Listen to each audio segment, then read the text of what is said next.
Imagine for a moment that someone found the drain at the bottom of the Atlantic, a plug the size of a cathedral, rusted and ancient, wedged somewhere in the darkness between Florida and Puerto Rico. And imagine that someone, God or nature, or simply the weight of all those unanswered questions, finally pulled it. The water doesn't rush out all at once, it can't. There's too much of it. 500,000 square miles of ocean, some of it nearly 5 miles deep, and it takes weeks for the Atlantic to surrender what it has held for centuries. First, the shallows appear, the sandbars off Miami, the coral heads near Bimini, the turquoise shelves where cruise ships anchor and honeymooners snorkel. Then the drop-offs emerge, those sudden walls where the seafloor falls away into darkness, and finally, slowly, impossibly, the abyss itself drains dry. What remains is a landscape no living human has ever walked. Mountains rise where the charts showed only depth contours. Canyons split the earth that make the Grand Canyon look like a drainage ditch. Salt-crusted plains stretch toward horizons that shimmer with residual moisture, and everywhere, lie the bones of ships and aircraft that vanished into legend. This is the Bermuda Triangle with the lights turned on. You know the name. Everyone knows the name. It has appeared in more books, more television specials, more drunken late-night arguments than perhaps any other patch of ocean on Earth. The boundaries are loose. Most accounts draw the points at Miami, Bermuda and San Juan, Puerto Rico, but the reputation is fixed, supernatural, inexplicable. A place where compasses spin, where radio signals die, where ships and planes enter and simply cease to exist. I am not here to tell you those stories are true. I am also not here to tell you they are entirely false. What I'm here to do is walk this impossible landscape with you, from the shallow banks of the Florida Straits to the crushing darkness of the Puerto Rico Trench, and show you what actually lies on the bottom. Not the mysteries, not the conspiracies, the wrecks themselves, the ships and aircraft whose endings we know, whose crews we can name, whose final hours we can reconstruct from weather reports and cargo manifests, and the desperate transmissions they sent before the water took them. Because here is what the legend always leaves out. Behind every vanishing in the Bermuda Triangle, there was a real ship. Behind every ship, a real crew. Behind every crew, real families who waited at real docks and never saw their people come home. The Triangle did not swallow mysteries, it swallowed fathers, and I think you should know their names. Stand with me on the western edge of this drained seascape where the Florida Peninsula curves toward the Keys like a bent finger pointing at Cuba. The bottom here is surprisingly gentle, wide sandy plains interrupted by low coral ridges, the whole thing sloping gradually toward the depths like a beach that simply forgot to end. In the shallows you can still see the gouges left by anchor chains, the scars where shrimp trawlers dragged their nets. This is working ocean, trafficked ocean, the maritime equivalent of a highway shoulder littered with the debris of 1,000 ordinary journeys. But walk a few miles east, where the shelf begins its first serious drop and the debris changes character. Here, in water that was once 300 feet deep, lies the tangled wreckage of a PBM Mariner flying boat. The aircraft's spine is broken, its massive hull cracked open like an egg dropped on concrete. Coral has colonised the aluminum skin, and what were once propeller blades now look like abstract sculpture, bent and mineral encrusted. The Navy called this aircraft Training 49. The newspapers called it something else. They called it the rescue plane that needed rescuing. Training 49 lifted off from Banana River Naval Air Station on the evening of December 5th, 1945, carrying a crew of 13.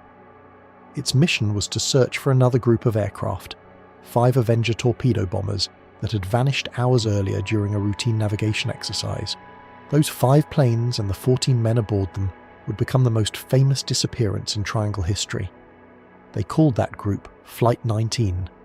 I will tell you about Flight 19, I promise you that. When we reach the deeper waters where their debris field may lie, I will tell you about Lieutenant Charles Taylor and the student pilots under his command, about the radio transmissions that still haunt aviation historians, about the afternoon that started with sunshine and ended with silence. But first, you need to understand something about Training 49, because its fate reveals a truth the legend always obscures. Training 49 did not vanish mysteriously. Training 49 exploded. At 7:27 p.m., A merchant ship called the SS Gaines Mill was steaming through the Florida Straits when its crew observed a burst of flame on the horizon, followed by the unmistakable bloom of burning fuel spreading across the water. They altered course and arrived at the location within minutes. What they found was an oil slick, scattered debris and nothing else. No survivors, no intact wreckage large enough to identify, just fuel and fragments spreading in the current. The Mariner flying boats were known to the men who flew them as flying gas tanks. They carried enormous quantities of aviation fuel, and their ventilation systems were notoriously poor. A single spark in the wrong compartment could turn the entire aircraft into an incandescent fireball before the crew had time to reach for the extinguishers. The Navy's official conclusion was that Training 49 suffered a mid-air explosion caused by fuel vapor ignition. It was a disaster. It was a tragedy. It was not a mystery. And yet, in the decades since, the loss of Training 49 has been folded into the Flight 19 legend, transformed from a documented mechanical failure into another inexplicable vanishing. The Bermuda Triangle, it seems, prefers its dead without explanations. I am walking this seafloor to give them their explanations back.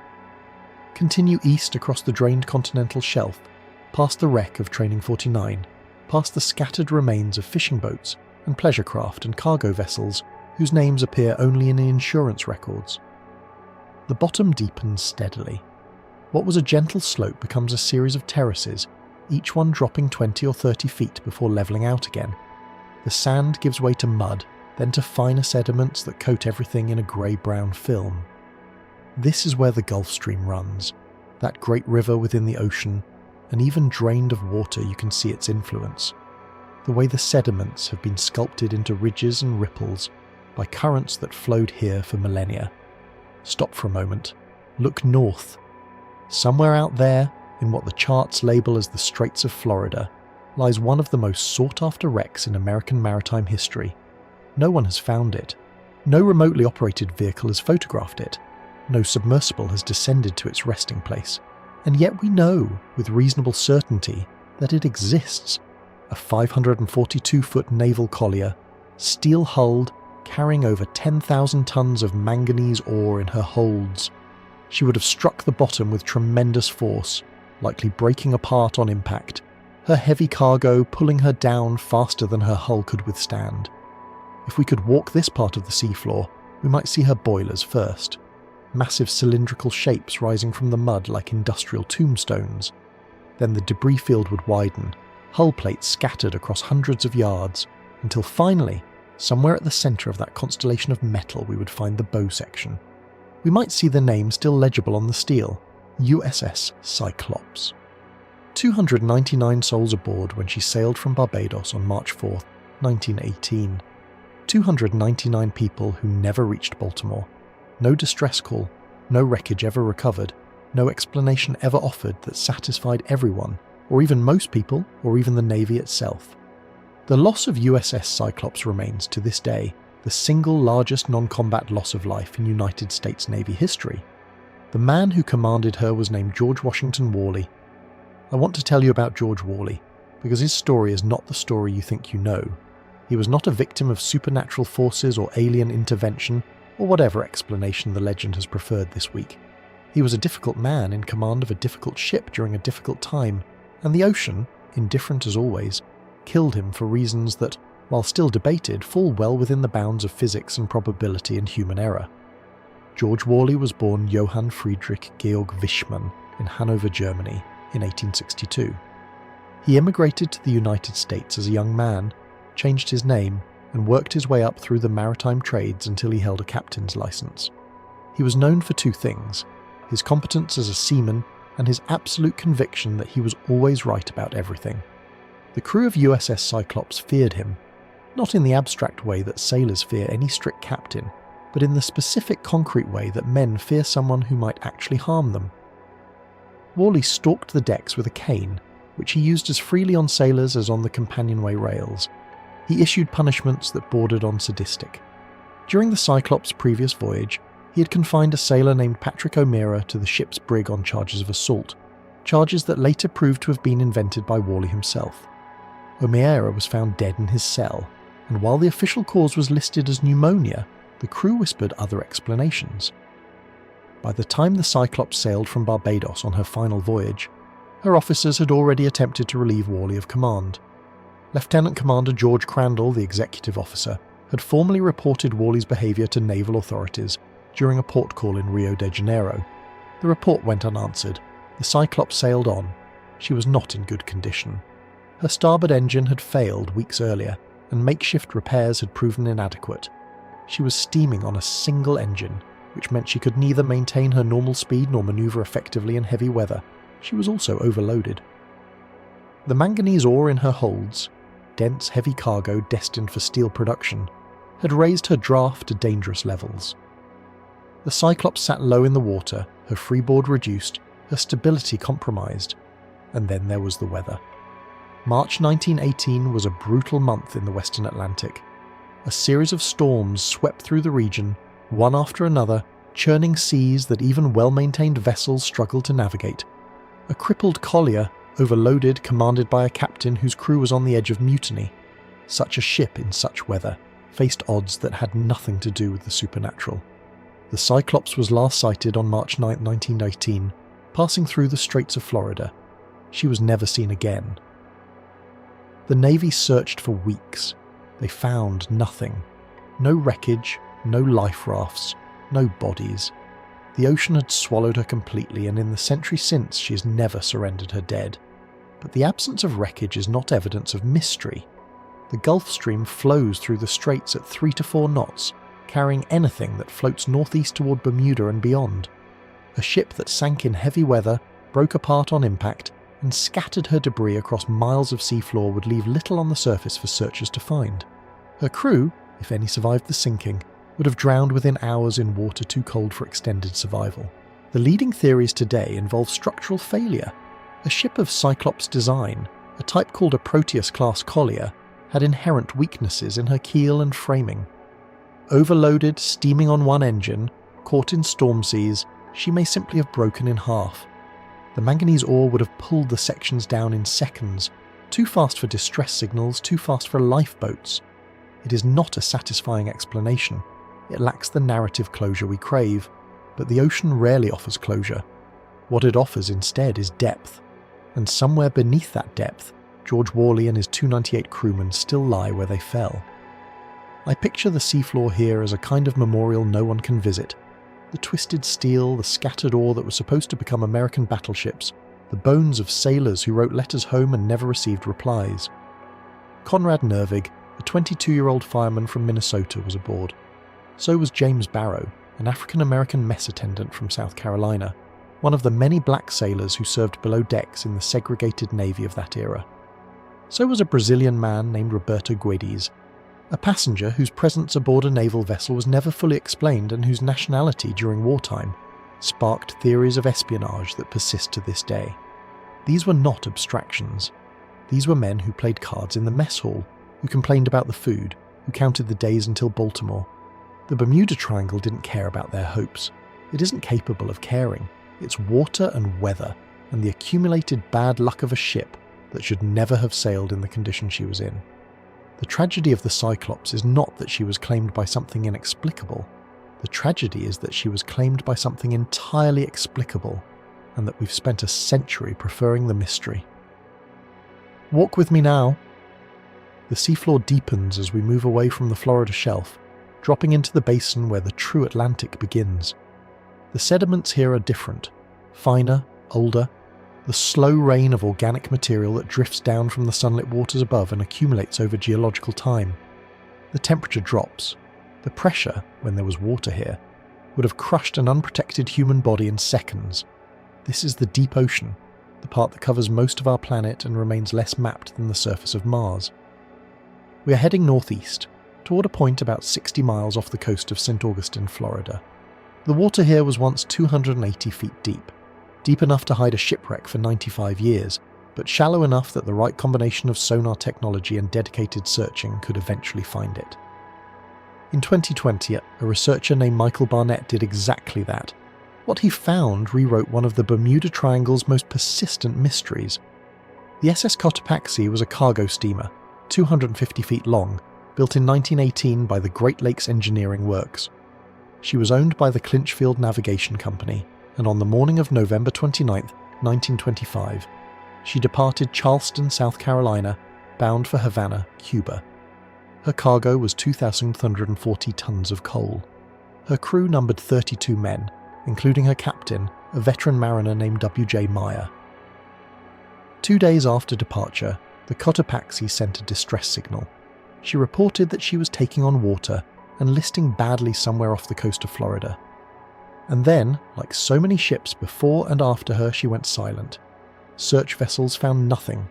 No wreckage, no survivors, no explanation. The Cotopaxi was declared lost with all hands on December 31, 1925, and her name was added to the long list of vessels that the Triangle had claimed. For decades, she remained a ghost ship, invoked in books and documentaries, included in every catalogue of unexplained disappearances, her fate cited as proof that something was deeply wrong with this patch of ocean. Steven Spielberg even used her name in Close Encounters of the Third Kind, showing the Cotopaxi as one of the vessels returned to Earth by aliens. The legend had become larger than the ship herself. But the Cotopaxi never went anywhere supernatural. She went to the bottom of the Atlantic, 60 miles off St. Augustine, where she has rested for nearly a century in a debris field that is now entirely visible on this impossible drained seafloor. Michael Barnett had been researching the wreck since 2016. He started with historical records, the insurance claims, the crew manifests, the distress signal that pinpointed the Cotopaxi's approximate location at the time she began to sink. Then he turned to modern tools. Side-scan sonar data collected by government surveys in the 1980s had identified a large wreck in the area, listed simply as unknown in the databases. Barnett pulled the records, analysed the acoustic signatures, and calculated that the wreck's dimensions matched the Cotopaxi's specifications almost exactly. He needed confirmation. In 2020, he led a dive expedition to the site. What the divers found was unmistakable. A 250-foot steamer, upright on the seafloor, her hull plating covered in marine growth but structurally intact. The ship showed evidence of catastrophic flooding. Her hatches had failed, her cargo holds had filled, and she had likely sunk within hours of sending her distress call. The coal she carried would have accelerated the process, shifting as the ship listed and dragging her down bow first. The Cotopaxi wasn't a mystery anymore. She was a coal freighter that sank in rough weather because her cargo shifted and her pumps couldn't keep up. It is the same story as 1,000 other lost vessels, distinguished only by the fame that accrued to her name in the decades since. I want you to understand what this means. For 95 years, the Cotopaxi was held up as proof of the inexplicable. Her disappearance was cited in books that sold millions of copies, and television specials that reached hundreds of millions of viewers. She was Exhibit A in the case that the Bermuda Triangle harboured forces beyond human comprehension, and then a researcher with a library card, some archival patience, and access to publicly available sonar data found her exactly where the physics of wind, wave, and flooding suggested she ought to be. The supernatural explanation requires that we ignore the distress call. It requires that we forget the Cotopaxi was taking on water and listing badly when she last made radio contact. It requires that we prefer mystery to the documented, recoverable truth. I am standing on her grave now, in this impossible landscape where the water has retreated and the secrets have been revealed. Her hull rises from the silt like a monument to ordinary disaster. Somewhere in the debris field are the remains of 32 sailors who thought they were making a routine coal run to Havana. William Maston, the first mate, George Richardson, the chief engineer, Clifford Dold, an oiler who had sailed this route a dozen times before. They did not vanish mysteriously. They drowned, and the ocean kept them until someone bothered to look. Continue walking south, away from the Cotopaxi's grave, deeper into the basin where the seafloor falls toward the Puerto Rico Trench. The terrain changes again. The mud gives way to rock outcrops, volcanic ridges that broke through the crust millions of years ago and now stand like the spines of buried giants. In places, the rock is covered with a strange crystalline coating, white and brittle, that crunches underfoot like frozen snow. This is methane hydrate. You're standing on one of the most scientifically significant features of the entire Bermuda Triangle, and you have probably never heard of it. The Blake Ridge, a vast underwater plateau east of the Carolinas, contains one of the largest deposits of frozen methane on the planet. Under the right conditions of temperature and pressure, Natural gas seeping from the seafloor combines with water to form a solid, a kind of ice that burns, a geological formation that has sparked both scientific fascination and, among certain researchers, a possible explanation for at least some of the triangle's reputation. The hypothesis works like this. If a large deposit of methane hydrate were to destabilize, due to an underwater earthquake, a shift in temperature, a change in pressure, it would release enormous quantities of gas into the water column above. Water saturated with gas is less dense than normal seawater. A ship caught in a methane blowout would experience a sudden catastrophic loss of buoyancy. She would sink not because she was damaged, not because she was overloaded, but because the water itself could no longer support her. Is this what happened to the Cyclops, the Cotopaxi, the marine sulfur queen? Probably not. The methane blowout hypothesis is elegant, but the evidence supporting it as a cause of documented vessel losses is thin. The large-scale blowouts required to sink a ship have never been observed in the historical record, and the triangle's wrecks tend to have more prosaic explanations: storms, mechanical failures, human error.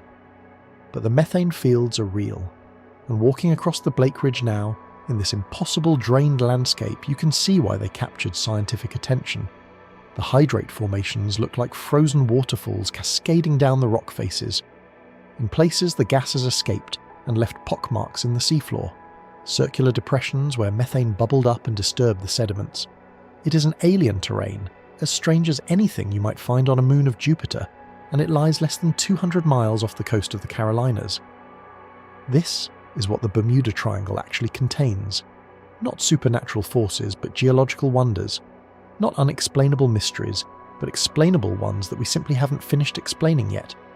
The methane fields will never make the cover of a supermarket tabloid, but they may someday revolutionize global energy production. The triangle giveth and the triangle taketh away.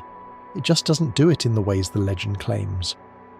We have covered perhaps 100 miles of this drained seascape, and already you have seen more than most histories of the triangle ever show you. Training 49 exploded in full view of witnesses. The probable location of USS Cyclops, lost to overloading and storm seas. The SS Cotopaxi, found in 2020 exactly where her distress call said she would be. The methane hydrate fields of the Blake Ridge, beautiful and strange and utterly indifferent to human vessels. But we are not done. We are not close to done. To the southeast, the seafloor drops toward depths that make everything we have seen so far look like a wading pool. The Puerto Rico Trench awaits, 27,000 feet deep at its lowest point, a wound in the Earth's crust where the Atlantic plate slides beneath the Caribbean. No ship lost in those depths will ever be found by conventional means. The pressure there exceeds 12,000 pounds per square inch, enough to crush a submarine's hull like a beer can underfoot. And between here and there, scattered across hundreds of miles of seafloor, lie the remains of Flight 19. At least, that is what some researchers believe. The 5 Avengers that vanished on December 5th, 1945 have never been located despite dozens of expeditions. Their final radio transmissions suggest they flew northeast, out over the open Atlantic, lost and disoriented and running out of fuel. If they went down in the deep water east of the Bahamas, they may rest in terrain that will take centuries to fully map. But there is one school of thought that places them elsewhere, closer to Florida, in shallower water, where a combination of magnetic anomalies and communication errors led them in circles until their tanks ran dry. I am going to take you there. I am going to tell you about Lieutenant Charles Taylor, who led those 5 planes into history and oblivion. I am going to tell you about the 14 men under his command, young men, most of them, students on a training exercise who expected to be home for dinner. I am going to tell you about the radio transmissions, the ones that have been analysed and reanalysed and debated for nearly 80 years, and I am going to tell you what they actually say, stripped of the legend, stripped of the embellishment, stripped of everything but the voices of men who knew they were dying. But that is for the next part of this journey. For now, stand here with me on the edge of the deep water where the shelf gives way to the abyss, where the triangle transitions from the documented to the speculated. The sun is setting over this impossible landscape, casting long shadows across the exposed seafloor, illuminating the wrecks and the ridges and the methane fields in hues of amber and gold. Somewhere out there, in the direction the light is dying, Flight 19 waits in the darkness. 14 men who never came home. 14 families who never stopped asking why. The ocean took them in 1945, and after all these years it still hasn't told us where. December 5th, 1945 began as an ordinary Wednesday at Fort Lauderdale Naval Air Station. The Florida sun hung bright and warm in a clear winter sky, temperatures in the low 70s, visibility extending for miles in every direction. It was the kind of day pilots dream about. Calm seas, scattered cumulus clouds, none of the sudden squalls that could turn a training exercise into a fight for survival. The war had been over for 4 months, but the Navy still needed to train its aviators, still needed to keep the skills sharp for whatever conflict might come next. At 2:10 in the afternoon, 5 TBM Avenger torpedo bombers lifted off from runway 27 and banked east over the Atlantic. They were designated Flight 19. The exercise was routine, a navigation training flight, the kind these pilots had flown dozens of times before. They would head east to a bombing target called Hen and Chickens Shoals, about 56 miles from Fort Lauderdale. They would practice dropping their ordnance, then they would continue east for another 67 miles before turning north, flying 73 miles, and finally turning southwest for the 120-mile leg home. A triangle, the route would take approximately 2 hours and cover roughly 300 miles of open ocean. Every man aboard those planes had completed similar exercises, most of them expected to be back on the ground by 4:30, in time for an early dinner and maybe a movie at the base theatre. 14 men climbed into those cockpits that afternoon. 13 of them would be dead by nightfall. The 14th, their flight leader, may have lived a few minutes longer, though no one knows for certain. What I can tell you is this: not one of them ever saw land again. Their bodies were never recovered, their aircraft were never found, and the mystery of their disappearance would become the foundation upon which the entire Bermuda Triangle legend was built. I need you to understand something before we go further.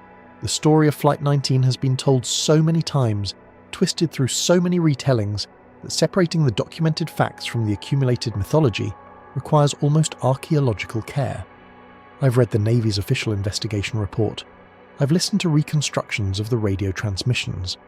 I've studied the flight paths proposed by researchers, ranging from sober naval historians to enthusiastic conspiracists who believe the planes were abducted by extraterrestrials.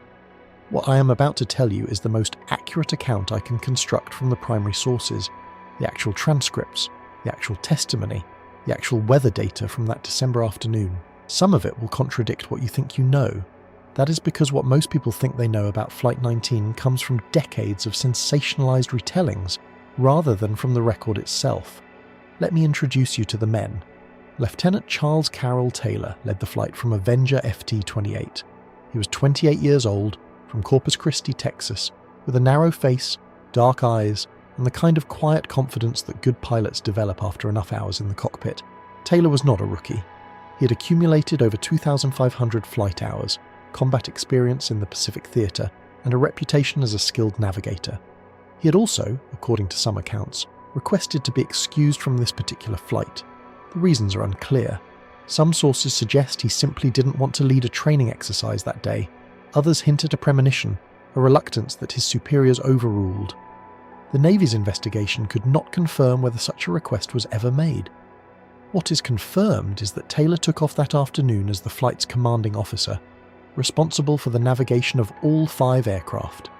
Behind him, in the other 4 planes, were 13 student naval aviators and their crewmen. These were not raw recruits. They had between 300 and 450 flight hours each, enough experience to handle the Avenger's demanding characteristics. The Avenger was a big aircraft for a single-engine plane, designed to carry a torpedo or bombs into combat, crewed by a pilot and 2 additional men who served as radioman and gunner.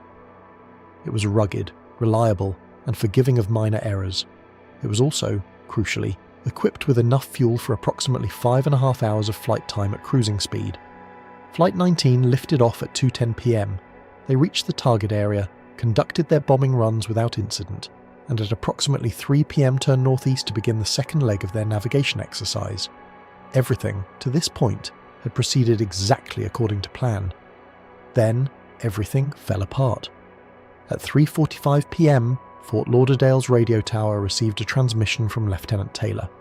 The transmission was broken, fading in and out, but the content was clear enough to send ice through the blood of every operator who heard it.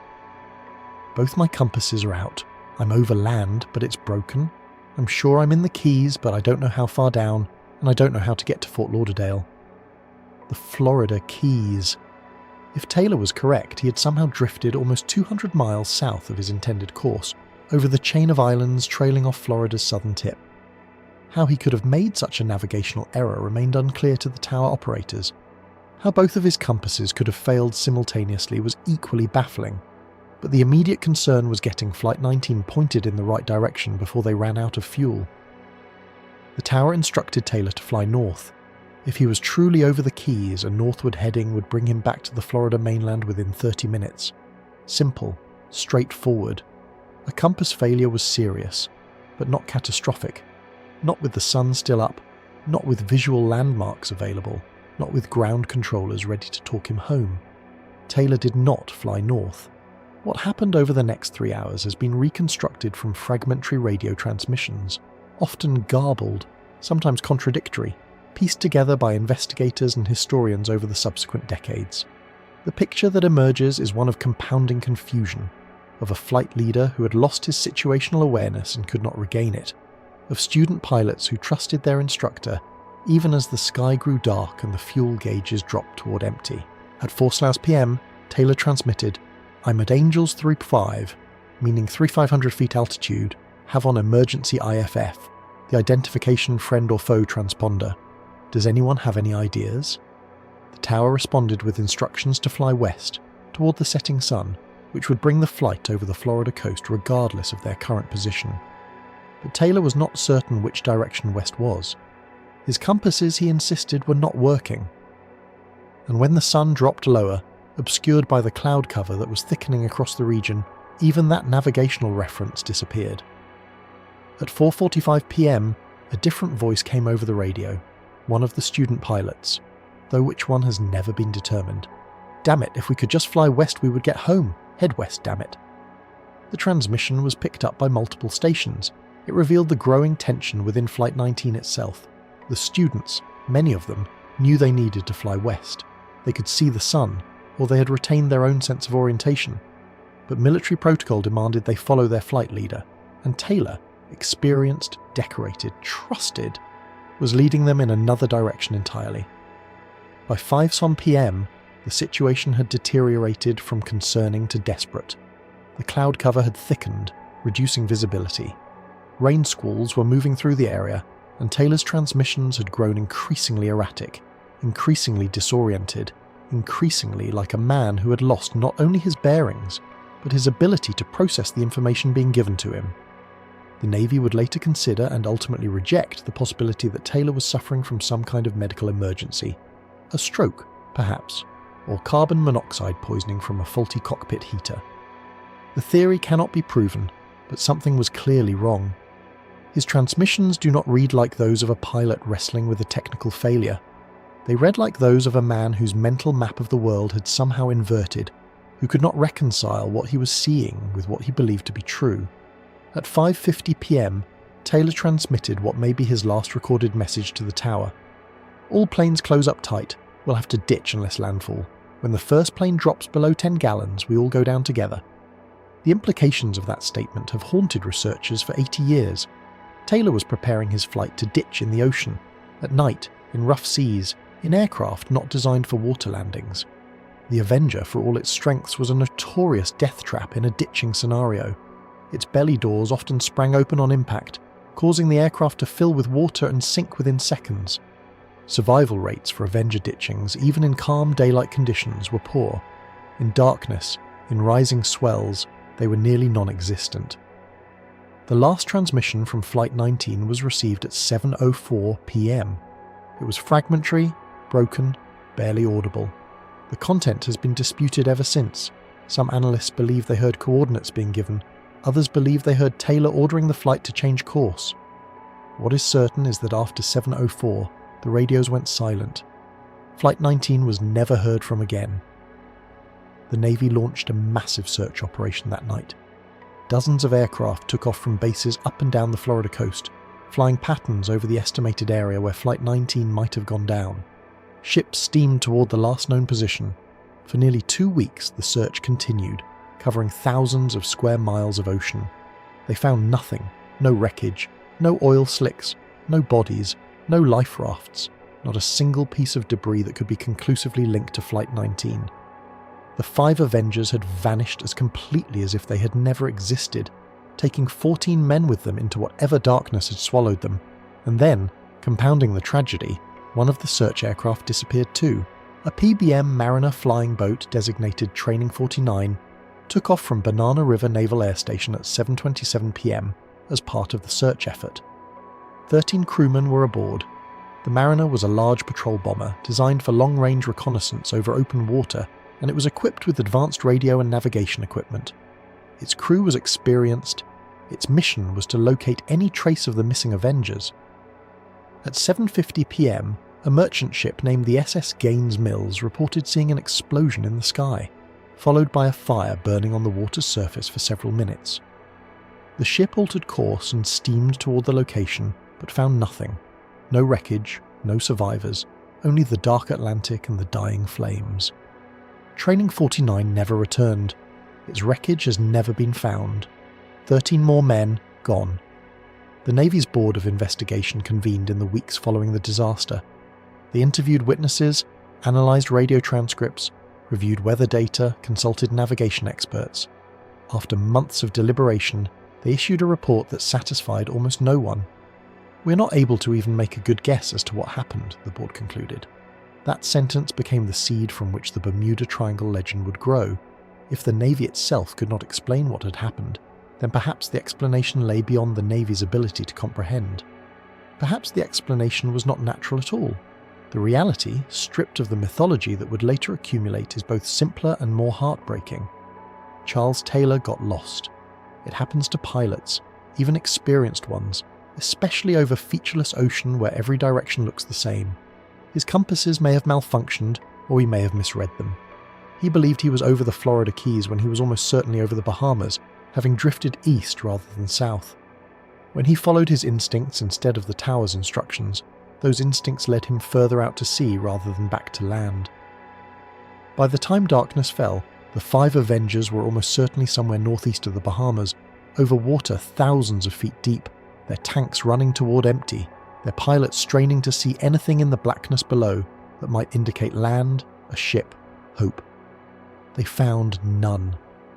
The most likely scenario, accepted by most serious researchers, is that Flight 19 ditched in the open Atlantic after running out of fuel. The aircraft sank almost immediately, taking their crews with them. The bodies were never recovered because there were no bodies to recover.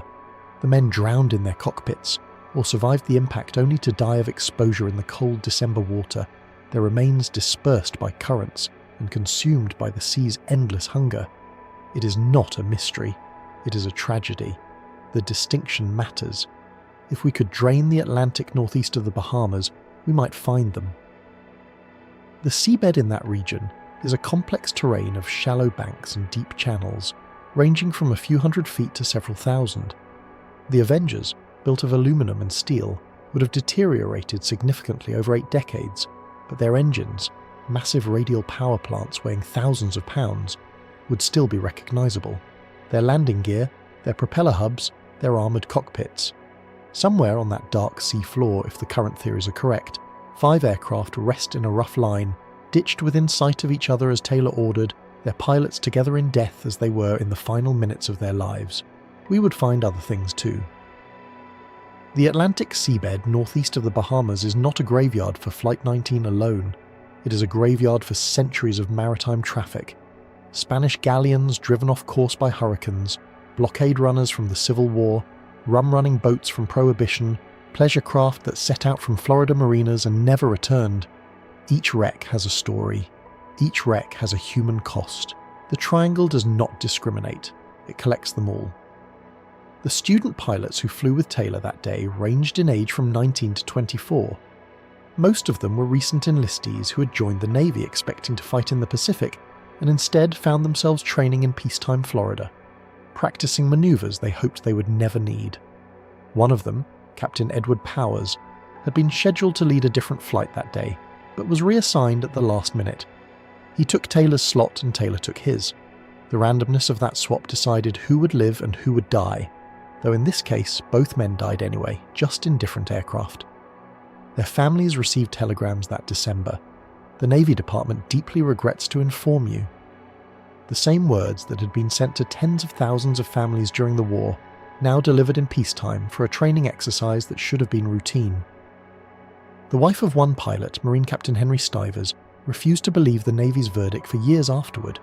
She wrote letters demanding more investigation, more searching, more answers. She never received them. The Navy had no answers to give.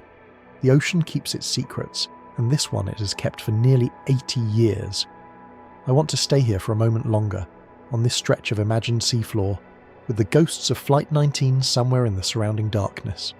Because what happened on December 5th, 1945, has been so thoroughly mythologized, so completely absorbed into the Bermuda Triangle legend, that the actual human cost has been forgotten.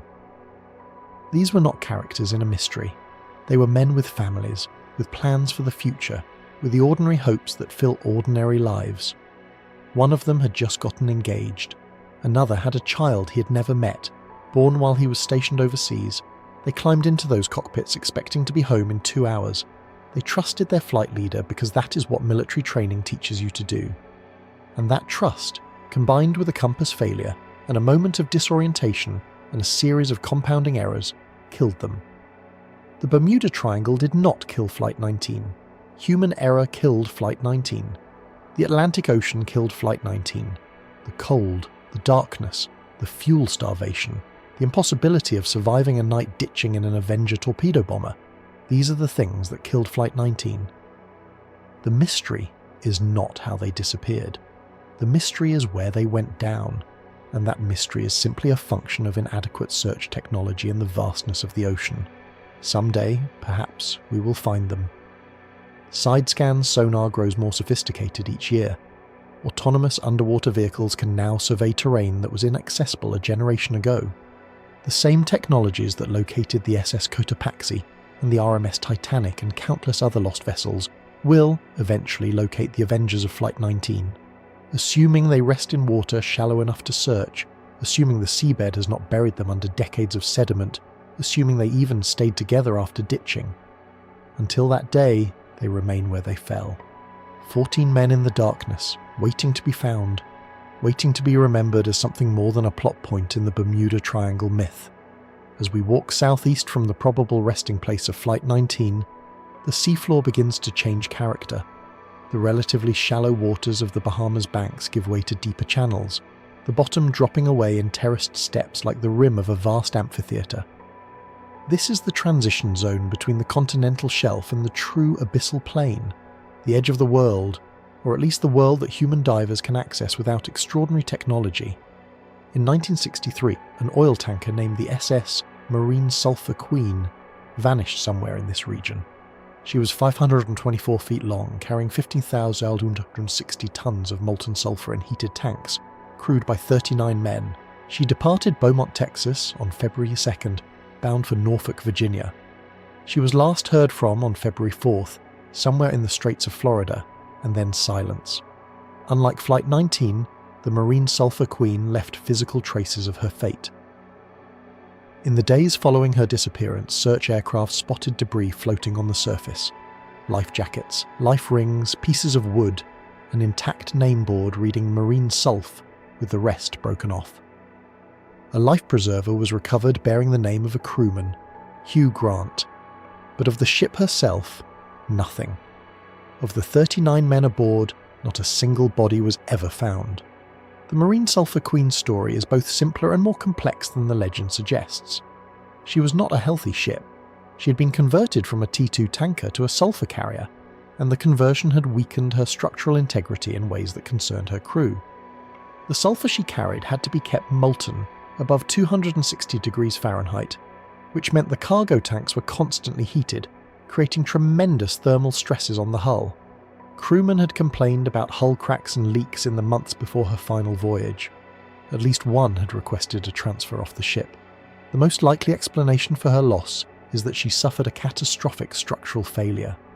The hull cracked, the molten sulfur reacted explosively with seawater, and the ship went down so fast that no distress call was ever sent. It would have been sudden, it would have been violent. The men aboard would have had almost no warning. But the Bermuda Triangle narrative does not want likely explanations.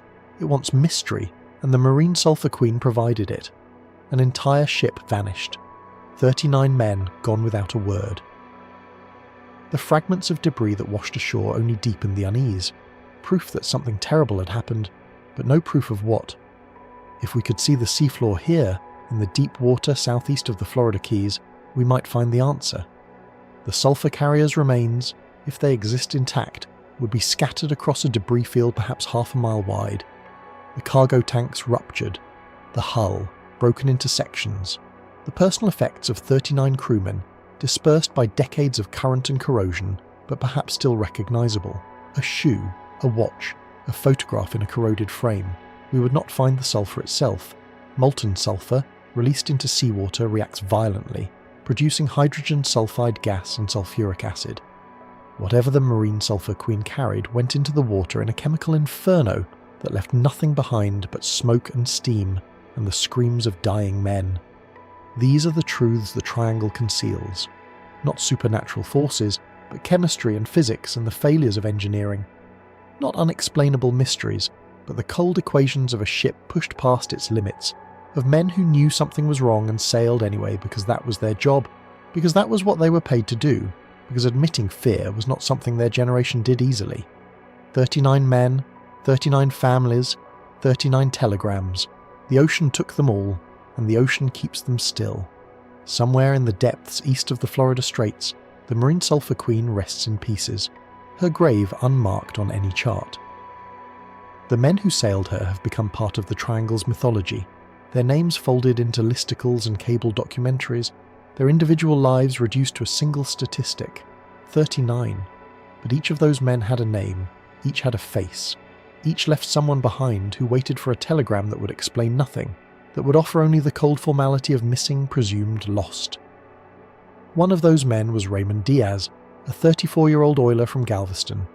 He had been with the Marine Sulphur Queen for 8 months before her final voyage, long enough to know her moods, her sounds, the way she groaned in heavy weather, long enough to have written home about the cracks in the hull, the patches that never seemed to hold, the way the heat from the sulphur tanks made the engine room feel like the inside of a furnace even in February. His wife, Maria, kept those letters for the rest of her life. She never remarried, she never received an explanation. The Coast Guard inquiry concluded that the ship had likely suffered a structural failure, but likely is not certainly, and Maria Diaz spent decades wondering if her husband might have survived somehow, might have washed ashore on some uncharted island, might be out there somewhere waiting to come home.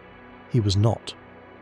The physics of the Marine Sulphur Queen's death made survival impossible. When a ship carrying molten sulphur breaks apart, the reaction is not slow. It is not gradual. The sulphur hits the seawater and becomes a weapon. Hydrogen sulfide, colourless and deadly, would have filled the air within seconds. Any man who survived the initial breakup would have been breathing poison. The water itself would have turned acidic, burning skin and eyes. And then there was the fire, because molten sulphur burns and it burns hot, and it does not care that it is surrounded by ocean. The men of the Marine Sulphur Queen died in a way that defies the gentle euphemisms we use for maritime loss. They did not go down with the ship in some dignified Victorian sense. They were cooked and gassed and drowned, probably in that order, in a matter of minutes. The debris that washed ashore, the life jackets, the name board, Hugh Grant's life preserver, represented the few objects light enough and durable enough to escape the chemical inferno and float free. Everything else went down. If you could walk the seafloor here, you would find the evidence of that violence. Steel plates twisted and blackened, cargo tanks split open like rotten fruit, the sulphur long since dissolved into the water column, leaving only the containers that once held it. And scattered among the wreckage, the smaller artifacts that speak to human presence, a coffee mug from the galley, a pair of work boots, a flashlight with corroded batteries. These objects would be encrusted now with decades of marine growth, colonized by the creatures that make their homes on artificial reefs. The Marine Sulphur Queen has become part of the ecosystem she sank into. Her steel providing substrate for coral, her compartments providing shelter for fish, her tragedy converted by time into habitat. The Coast Guard's inquiry into her loss was one of the most thorough in the agency's history. Investigators interviewed crewmen from previous voyages, examined maintenance records, consulted with naval architects about the stresses inherent in carrying molten cargo. They concluded that the ship had been in poor condition, that her conversion from oil tanker to sulfur carrier had compromised her structural integrity, and that she had likely broken apart in moderate seas, that a healthy vessel would have survived easily. The inquiry also noted that T2 tankers as a class had a troubling history of structural failures, with several breaking in half during World War II and the years immediately following. The Marine Sulphur Queen was not claimed by the Triangle, she was claimed by metallurgy, by cost-cutting, by the decision to keep sailing a ship that men knew was dangerous, because replacing her was expensive. But none of this stopped the mythology. In the decade following her loss, the Marine Sulphur Queen became a staple of Bermuda Triangle literature. Her disappearance presented as inexplicable, her structural problems ignored or minimized, her crew transformed from working men into victims of unknown forces. The Triangle needed her, needed the image of a massive vessel swallowed whole, needed the 39 men who simply ceased to exist somewhere in waters that should have been safe. The truth was too mundane, too understandable, too much like the ordinary tragedies that happen every day on highways and in hospitals and in workplaces where corners are cut and risks are taken. We leave the Marine Sulphur Queen's grave and continue our descent. The seafloor here angles downward more steeply now, dropping toward the Straits of Florida proper, where the Gulf Stream flows north like a great river within the ocean. This is some of the busiest maritime real estate on Earth, has been for 5 centuries. Every ship that ever left the Gulf of Mexico for Europe, every treasure galleon, every oil tanker, every container vessel has passed through these waters. The straits are only 50 miles wide at their narrowest point, squeezed between the Florida Keys and the coast of Cuba. The current runs fast here, 3 to 4 knots in places, and the seafloor is littered with the remnants of those who misjudged it. Spanish galleons lie in these waters, their wooden hulls long since rotted away, but their cargoes sometimes remaining. Ballast stones, anchors, the occasional glint of gold or silver now deeply buried in sediment. During the 1715 Treasure Fleet disaster, 11 Spanish ships went down off the Florida coast during a hurricane, spilling an estimated 14 million pesos worth of treasure onto the seafloor. Salvors have been working those wrecks for 3 centuries and have still not recovered everything. The ocean holds what it takes, and it holds tight. But we're not looking for treasure galleons. We're tracing a different kind of loss. The kind that happened within living memory. The kind that left behind not gold doubloons but coffee mugs and work boots and letters that wives kept for decades. We are mapping the geography of grief. And so we turn northeast now, following the line of the continental shelf as it curves toward the Georgia coast. The seafloor here rises gradually, climbing back toward shallower water, and the terrain changes character. Less sand, more rock. The underlying geology is limestone, the compressed remnants of ancient coral reefs that grew here when sea levels were different, when Florida was larger and the ocean was elsewhere. This limestone is pocked with sinkholes and caverns, some of them enormous. Their ceilings collapse to create what divers call blue holes, vertical shafts that drop straight down into darkness. Fresh water sometimes flows into these holes from underground rivers, creating heliclines where salt water and fresh water meet and mix in swirling layers that confuse the senses and disorient the unwary. In 2020, something remarkable happened in these waters. A shipwreck that had been known to divers for decades was finally identified, and its identity sent ripples through the small community of researchers who study Bermuda Triangle losses. The wreck lay in about 40 feet of water off St. Augustine, Florida, not deep at all, easily accessible to recreational divers, visible in good conditions from the surface. It was a steel-hulled freighter, roughly 250 feet long, sitting upright on the seafloor with its hull largely intact. Local divers had been visiting it for years, calling it the Bear Wreck for reasons no one could quite remember. No one knew what ship it was. No one had bothered to find out. And then a marine biologist and shipwreck researcher named Michael Barnett decided to investigate. He studied the wreck's dimensions, its construction details, the configuration of its holds and deckhouses. he compared what he found to records of ships that had gone missing in the region during the early 20th century. And in August 2020, he announced his conclusion. The bare wreck was the SS Cotopaxi, a tramp steamer that had vanished in December 1925 with 32 men aboard. The Cotopaxi had been missing for 95 years. The Cotopaxi's story is simpler than most triangle disappearances, which is to say that it is not really a triangle disappearance at all. She was a coal freighter, 251 feet long, built in 1918 and showing her age by the mid-1920s. She departed Charleston, South Carolina, on November 29, 1925, bound for Havana with a cargo of coal. She carried a crew of 32 under Captain W.J. Meyer. On December 1st, she sent a distress call reporting that she was taking on water and listing badly in rough weather. The call gave her position as approximately 50 miles south of Jacksonville, well north of the traditional triangle boundaries. And then silence. No debris was ever found. No bodies were recovered. The Cotopaxi was added to Lloyd's of London's list of vessels missing and presumed lost, and her crew's families collected whatever insurance money was owed, and the ship passed out of living memory. She might have been forgotten entirely if not for her inclusion in a 1977 film about the Bermuda Triangle, which mentioned her disappearance as one of the region's mysteries. After that, the Cotopaxi became triangle canon, evidence of supernatural forces, of vanishing ships, of secrets the ocean would never yield. Except the ocean did yield her. She was there all along, lying in 40 feet of water off the Florida coast, waiting for someone curious enough to identify her. The wreck hunters who had been diving the bare wreck for decades had been swimming through the Cotopaxi's holds, photographing her machinery, taking home artifacts as souvenirs, without ever realizing what ship they were exploring. The mystery was never mysterious. It was simply unresearched. If you walked the seafloor here with the water drained away, the Cotopaxi would rise before you like a fossil embedded in stone. Her hull is intact enough that you can still trace its original lines. The graceful curve of the bow, the flat stern typical of early 20th century freighters, the cargo holds that once carried coal and now hold only sediment and marine life. Barnacles cover every surface thick as fur. Schools of fish move through her companionways like ghosts retracing familiar paths. At certain times of day, when the sunlight angles just right through the shallow water, she almost seems to glow. The 32 men who died aboard her are not here.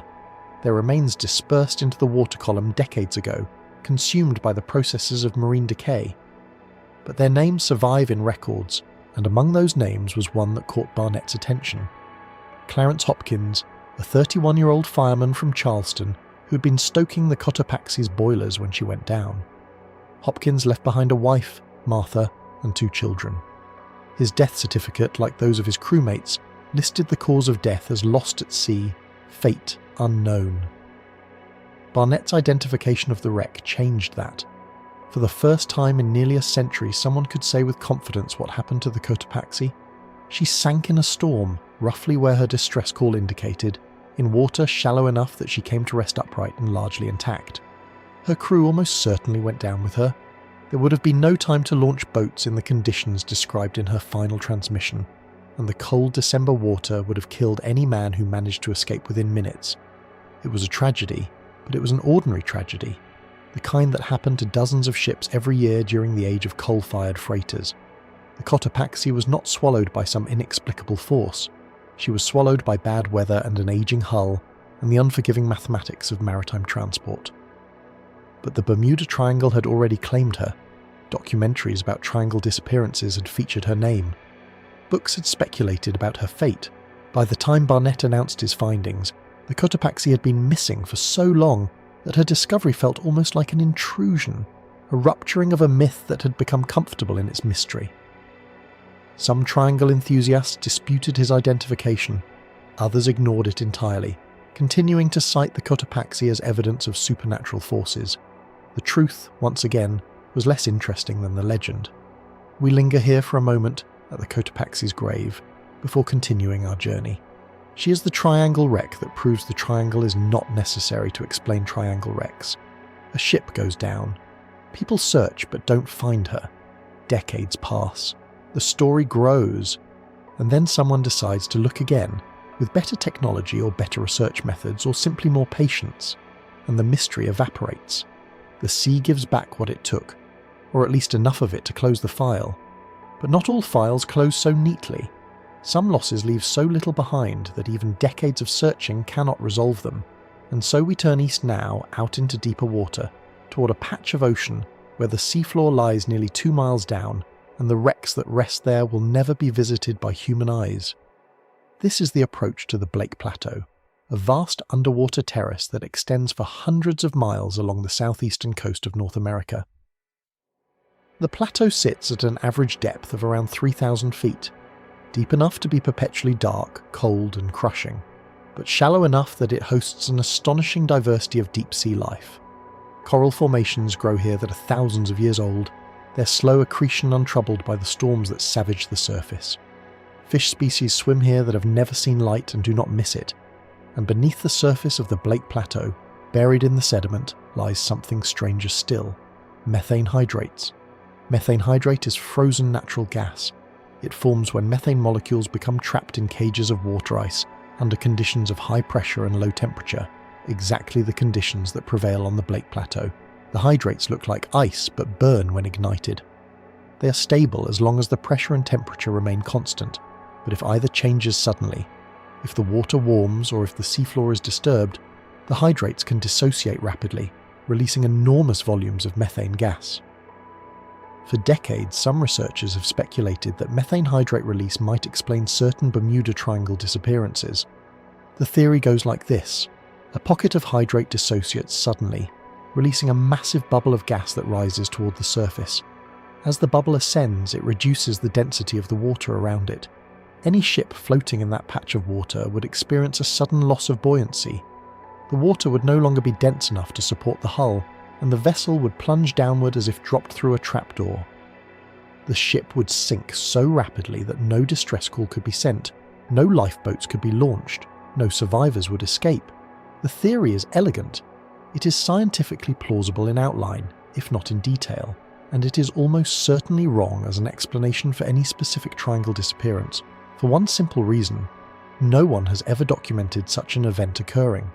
Methane hydrate dissociation does happen, and methane bubbles do reduce water density, but the conditions required to sink a ship through this mechanism are extraordinarily specific and have never been observed in the Triangle's waters. The theory persists not because evidence supports it, but because it offers a scientific-sounding alternative to supernatural explanations, a way for skeptics to have their triangle mystery without admitting that there is no mystery at all. Still, the methane hydrate fields of the Blake Ridge are worth visiting in our imaginary drain of the ocean. As the water recedes, we would see the seafloor change character dramatically. Gone are the sand and limestone of the shallow shelf. Here the bottom is sediment, soft, silty, grey, accumulated over millions of years from the slow rain of organic particles descending from the surface. And within that sediment, visible now that the water is gone, are the hydrate deposits themselves. White, ice-like masses embedded in the seafloor like frozen rivers beneath a snowy plain. If you touched them, they would be cold, startlingly cold, near freezing despite being miles deep in what was once tropical ocean. If you held a lighter to them, they would burn with a pale blue flame, the methane igniting as the ice sublimated. They are perhaps the strangest geological formation on the planet, solid gas trapped in solid water, stable only at the precise intersection of temperature and pressure that exists in this narrow band of the ocean. The hydrate fields extend for hundreds of square miles beneath the Blake Plateau. They represent an enormous reservoir of potential energy, enough natural gas to power human civilization for centuries if we could figure out how to extract it safely. Japan and China have both conducted experimental drilling programs attempting to tap the hydrates without triggering the kind of catastrophic release that the triangle theorists fear. So far, the results have been promising but limited. The hydrates remain largely undisturbed, waiting. They have witnessed much, these frozen deposits. Ships have passed over them for centuries, their hulls leaving pressure waves that barely registered in the sediment below. Some of those ships never reached their destinations. Their wreckage, if any remains, lies scattered across the plateau. Fragments of wood and steel and bone, all mixed together, all slowly being buried by the endless sedimentation. The hydrates do not care. They are not supernatural. They are geology, chemistry, physics, the ordinary processes of the Earth expressed in an extraordinary form. We cross the Blake Plateau and continue east, climbing now toward the surface before plunging again. The seafloor here forms a series of ridges and valleys, the remains of ancient tectonic activity that shaped this region when the Atlantic was young. These ridges are called seamounts when they rise high enough from the abyssal plain, and some of them nearly reach the surface, creating navigational hazards that have been charting on maps for centuries. The Bermuda pedestal itself, the volcanic foundation on which the islands sit, is the most prominent of these formations. Others are less well known but equally dramatic, underwater mountains that rise 2 miles from the seafloor but never break the surface, eternally submarine. Among these ridges, in a position that has never been precisely determined, may lie the debris field of Flight 19. We spoke of Flight 19 earlier, before we began our descent to the seafloor. The 5 TBM Avenger torpedo bombers that disappeared on December 5, 1945, along with 14 men and the PBM Mariner search plane that went looking for them. The archetype of all triangle disappearances, the case that launched the legend. But we did not speak of what might have happened to them after they disappeared from the world's view. The radio transcripts from that day tell a fragmentary story. Lieutenant Charles Taylor, the flight leader, became disoriented over the ocean and led his formation east when he should have gone west, convinced that they were over the Gulf of Mexico when they were actually over the Atlantic. By the time he realized his error, if he ever realized it, the planes were running low on fuel. The last coherent transmission suggested that Taylor intended to ditch the aircraft when fuel ran out, hoping to survive on the flotation devices each Avenger carried. But Avengers do not float for long. They are dense aircraft, built to carry torpedoes and bombs, and when they hit the water they sink quickly. Any crew members who survived the ditching would have had only minutes to escape the cockpits and deploy their life rafts before the planes went under. And then they would have been floating in December Atlantic waters, in seas that had been rough all day, waiting for rescue that never came. The Navy searched for 16 days. They covered 250,000 square miles of ocean with ships and aircraft, scanning the surface for any sign of debris, any flash of yellow life raft against the grey-green swells. They found nothing, not a seat cushion, not an oil slick, not a single piece of the 5 aircraft or the 14 men who had flown them into the gathering dusk. This absence became the foundation of the legend. If the planes had crashed, where was the wreckage? If the men had survived the ditching, where were the bodies? The ocean, it seemed, had swallowed Flight 19 whole, leaving no trace, no explanation, no closure for the families who would spend decades wondering what had happened to their sons and brothers and husbands. But the ocean always leaves traces. We simply have to know where to look. The most likely position for the Flight 19's debris field, based on the reconstructed fuel consumption and the final bearing Taylor was believed to be flying, places the wrecks somewhere along a line extending northeast from Fort Lauderdale, roughly 100 to 150 miles offshore. The water depth in this region varies considerably, from a few hundred feet on the continental shelf to several thousand feet, where the shelf drops away toward the abyssal plain. If the planes went down on the shelf, they would be within reach of recreational divers. If they went down beyond the shelf break, they would require the kind of deep-sea technology that has only recently become available. In 1991, a salvage company searching for Spanish galleons made a discovery that reignited interest in the mystery. Working in about 750 feet of water off Fort Lauderdale, their side-scan sonar picked up anomalies that appeared to be 5 aircraft arranged in a rough formation on the seafloor. The company announced that they had found Flight 19. Television crews descended on Fort Lauderdale.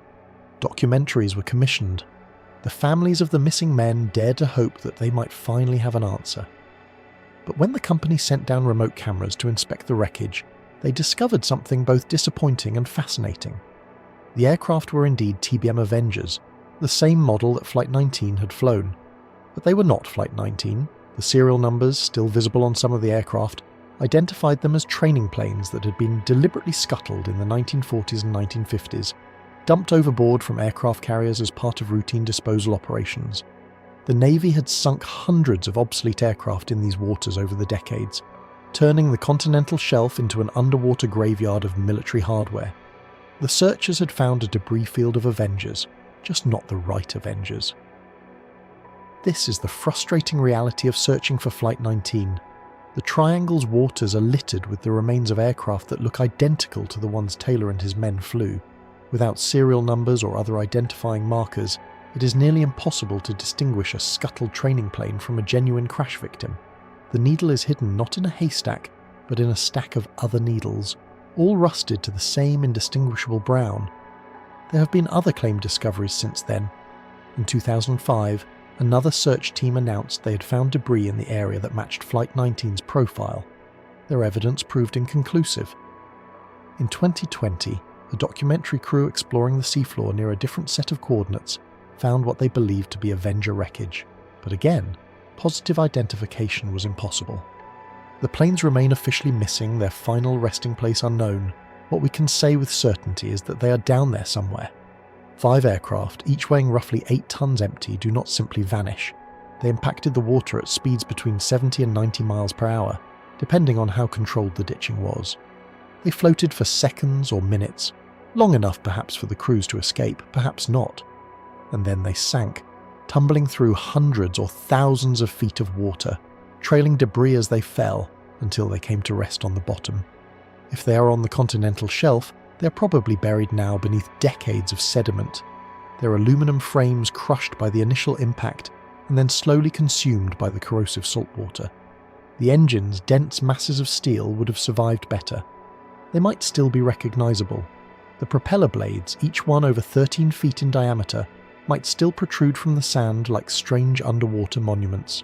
If they are beyond the shelf, in deeper water, they would be better preserved. The cold and the pressure and the absence of light slow the processes of decay. Down there, in water a mile or more deep, the planes might look almost intact, their wings still attached, their cockpits still sealed. The human remains would be gone, the soft tissues consumed long ago, the bones scattered by bottom currents, but the machines themselves might endure for centuries. I think about those 14 men sometimes, the 5 pilots, each one commanding his own aircraft, each one trusting Taylor to lead them home, and the 9 radio men and gunners who rode in the rear cockpits, who had no control over the aircraft's direction, who could only listen to the increasingly confused radio chatter and wait to see where they would end up. Some of them were teenagers, barely old enough to vote, flying their first combat training mission. Others were veterans who had survived the war only to die in peacetime, undone by navigation error and bad luck. One of the enlisted men was Walter Parpart, a 20-year-old from Brooklyn who had joined the Navy because he wanted to fly. He had completed his training only weeks before and was assigned to Flight 19 as a routine matter, his name appearing on the manifest without any special notation or concern. He called his mother before the flight and told her he would see her for Christmas. She never saw him again. Another was George Paunesa, a radio operator from Mamaroneck, New York, who had survived multiple combat missions in the Pacific. He was supposed to be discharged by the end of the year. He had a girlfriend waiting for him and plans to get married. His body was never found.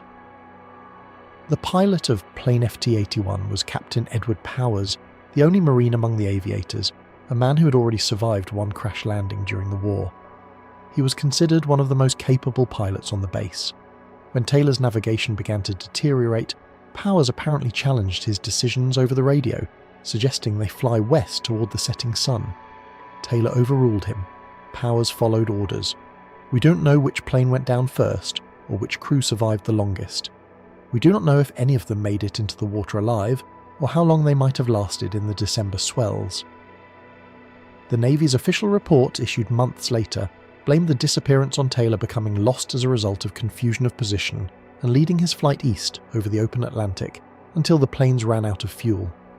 But the report also noted that no definite explanation can be given for the disappearance of the training flight. The families of the missing men protested the report's implication that Taylor was at fault. His mother in particular fought for years to have the conclusion changed, arguing that blaming her son for the deaths of 13 other men was both unjust and unsupported by the evidence. In 1947, the Navy amended its finding to cause unknown, a bureaucratic acknowledgement that the sea keeps its own counsel. Somewhere below us, as we trace our imaginary path across the drained Atlantic, those 5 aircraft lie scattered along the seafloor. Perhaps they are close together, the formation still roughly intact, the way the scuttled training planes were found in 1991. Perhaps they're spread across miles of ocean, each plane having come down at a different moment as the fuel in its tanks was exhausted. We will likely never know. The ocean is vast and the debris field, if it exists, is small. The search continues sporadically when funding and technology allow, but the Triangle holds its secrets. We leave the possible grave of Flight 19 behind and continue our walk across the seafloor, heading now toward the southern boundary of the Triangle. The water deepens beneath our imaginary feet. The continental shelf has ended, and we're descending into the true abyss, the great trenches that mark the edge of the Caribbean plate. The light, already dim this far down, fades to absolute black. We're entering a world that has never known the sun, the Puerto Rico Trench. It is the deepest point in the Atlantic Ocean, a gash in the Earth's crust that runs for over 500 miles along the northern edge of Puerto Rico, curving west toward the Dominican Republic and east toward the Virgin Islands. At its deepest point, a depression called the Brownson Deep, the trench plunges to 27,493 feet below sea level, more than 5 miles down, deeper than any point in any other ocean except the Pacific's Mariana Trench. If you could stand at the bottom of the Brownson Deep, the weight of the water above you would exert a pressure of roughly 1/200 atmospheres. Every square inch of your body would bear more than 8 tons of force. No human has ever visited this place, not even in the most heavily armoured submersibles. We know it exists only through sonar measurements and the mathematics of bathymetry. The trench is a subduction zone, a place where the North American tectonic plate is slowly being forced beneath the Caribbean plate. The process happens at the pace of a growing fingernail, about an inch per year, but over millions of years it has carved this vast wound into the seafloor. The rocks at the bottom of the trench are being pushed deeper into the Earth's mantle, where they will eventually melt and be recycled into new crust, new mountains, new continents. This is the same process that causes the earthquakes that have devastated Caribbean islands for centuries. The subduction zone is unstable, the two plates grinding against each other like tectonic millstones. When the accumulated stress becomes too great, the plates slip, and the energy release sends shockwaves through the Earth and the ocean. The 2010 earthquake that killed over 200,000 people in Haiti was caused by a fault system connected to this trench. The potential for even larger earthquakes, magnitude 8 or 9, capable of generating tsunamis that would devastate coastlines from San Juan to Miami, is a constant concern for geologists who study this region. Ships have been sailing over the Puerto Rico Trench for 500 years, ever since Columbus first crossed the Atlantic and planted the Spanish flag in the Caribbean. How many of them lie at the bottom of the trench? The number is impossible to calculate. We know of specific wrecks, documented losses that the historical record preserves, but we have no way of knowing how many vessels simply disappeared without witnesses, their absence noted only when they failed to arrive at their destinations. The depth of the trench means that most of these wrecks are beyond any possibility of recovery or even exploration. The human limit for scuba diving is around 130 feet. The world record for a manned submersible dive is 35,197 feet, achieved in the Mariana Trench's Challenger Deep in 1960 by Jacques Piccard and Don Walsh. The Brownson Deep is theoretically reachable by modern deep diving vehicles, but no one has yet made the journey. The wrecks that lie at the bottom of the Puerto Rico Trench are, for all practical purposes, permanently inaccessible. But the trench does not begin at 27,000 feet. Its slopes rise gradually from the abyssal plain, passing through zones that are within reach of robotic exploration, if not human divers. And on these slopes we know of at least one wreck whose location has been precisely documented, whose identity has been confirmed, and whose story deserves to be told: the SS El Faro. She was not an old ship, not a forgotten relic from another century. She was a modern American cargo vessel, 790 feet long, built in 1975 and regularly inspected and maintained. She carried containerized cargo and automobiles between Jacksonville, Florida and San Juan, Puerto Rico, a route she had traveled hundreds of times without incident. Her crew numbered 33, most of them experienced merchant mariners who had spent their careers sailing these waters. On the morning of October 1st, 2015, El Faro departed Jacksonville on what should have been a routine 3-day voyage. Her captain, Michael Davidson, was aware that a tropical weather system was developing in the central Atlantic, but the forecast suggested the storm would pass well to the east of his intended route. He chose to proceed on schedule. By the evening of October 1st, the situation had changed. The weather system had strengthened into Hurricane Joaquin, a major Category 4 storm with sustained winds of 130 miles per hour. And it had turned. Instead of tracking east as predicted, the hurricane was moving almost due west, directly toward El Faro's plotline. Captain Davidson faced a decision that captains have faced for as long as ships have sailed: turn back to port and lose time and money, or press forward and try to thread through the weather. He chose to continue, altering his course slightly to the south in hopes of passing behind the storm. It was a reasonable decision, based on the information available to him at the time. It was also, in hindsight, a fatal one. In the early morning hours of October 1st, El Faro sailed directly into the eye wall of Hurricane Joaquin. The seas were enormous, waves reaching 40 feet or more, driven by winds that gusted to 150 miles per hour. At some point around 7:30 in the morning, the ship lost propulsion. Without engine power, she could not maintain her heading into the waves, and she began to drift sideways, taking water over her deck. The last communication from El Faro came at 7:39 a.m., when a distress signal was received by the Coast Guard. Captain Davidson reported that the ship was listing heavily and taking on water. He said he was preparing to abandon ship. Nothing more was ever heard from El Faro or her crew. The search that followed was massive, involving Coast Guard cutters, aircraft and Navy vessels. They found debris, life rings, containers, the ship's life float. They found a single body, a crew member still wearing his survival suit. The other 32 people aboard El Faro were never recovered. For months, the location of the ship itself remained unknown. The water over El Faro's likely track ranged from 2,500 to more than 15,000 feet deep, beyond the reach of conventional search methods. The Coast Guard and the National Transportation Safety Board deployed specialized deep-sea search equipment, including autonomous underwater vehicles with sonar and cameras to scan the seafloor. On October 31st, 2015, exactly 1 month after the sinking, they found her. El Faro was resting upright on the seafloor at a depth of approximately 15,000 feet, 3 miles down, on the slope of the Puerto Rico Trench. Her bow was partially buried in sediment, but her superstructure was largely intact. The ship had apparently sunk so quickly and descended so fast through the water column that she had hit the bottom with tremendous force, driving her forward section into the mud. But she had not broken apart. She was still recognizable, still El Faro, still the ship that 33 people had trusted with their lives. The NTSB investigation that followed was one of the most thorough ever conducted into a maritime disaster. Investigators recovered the ship's voyage data recorder, the maritime equivalent of an airplane's black box, from the debris field on the seafloor. The device had been designed to withstand pressures at 6,000 meters, roughly 20,000 feet, and it had survived the descent to 15,000 feet intact. When technicians opened it, they found over 26 hours of audio recordings, capturing the bridge conversations in the final day and night of El Faro's existence. Those recordings are devastating. You can hear the concern in the crew members' voices as the weather deteriorates. You can hear the uncertainty as they realize the storm has changed course and is bearing down on them. You can hear Captain Davidson trying to maintain control of a situation that is rapidly spinning beyond anyone's ability to manage. And you can hear, in the final minutes, the desperation as the ship begins to take on water and lose power.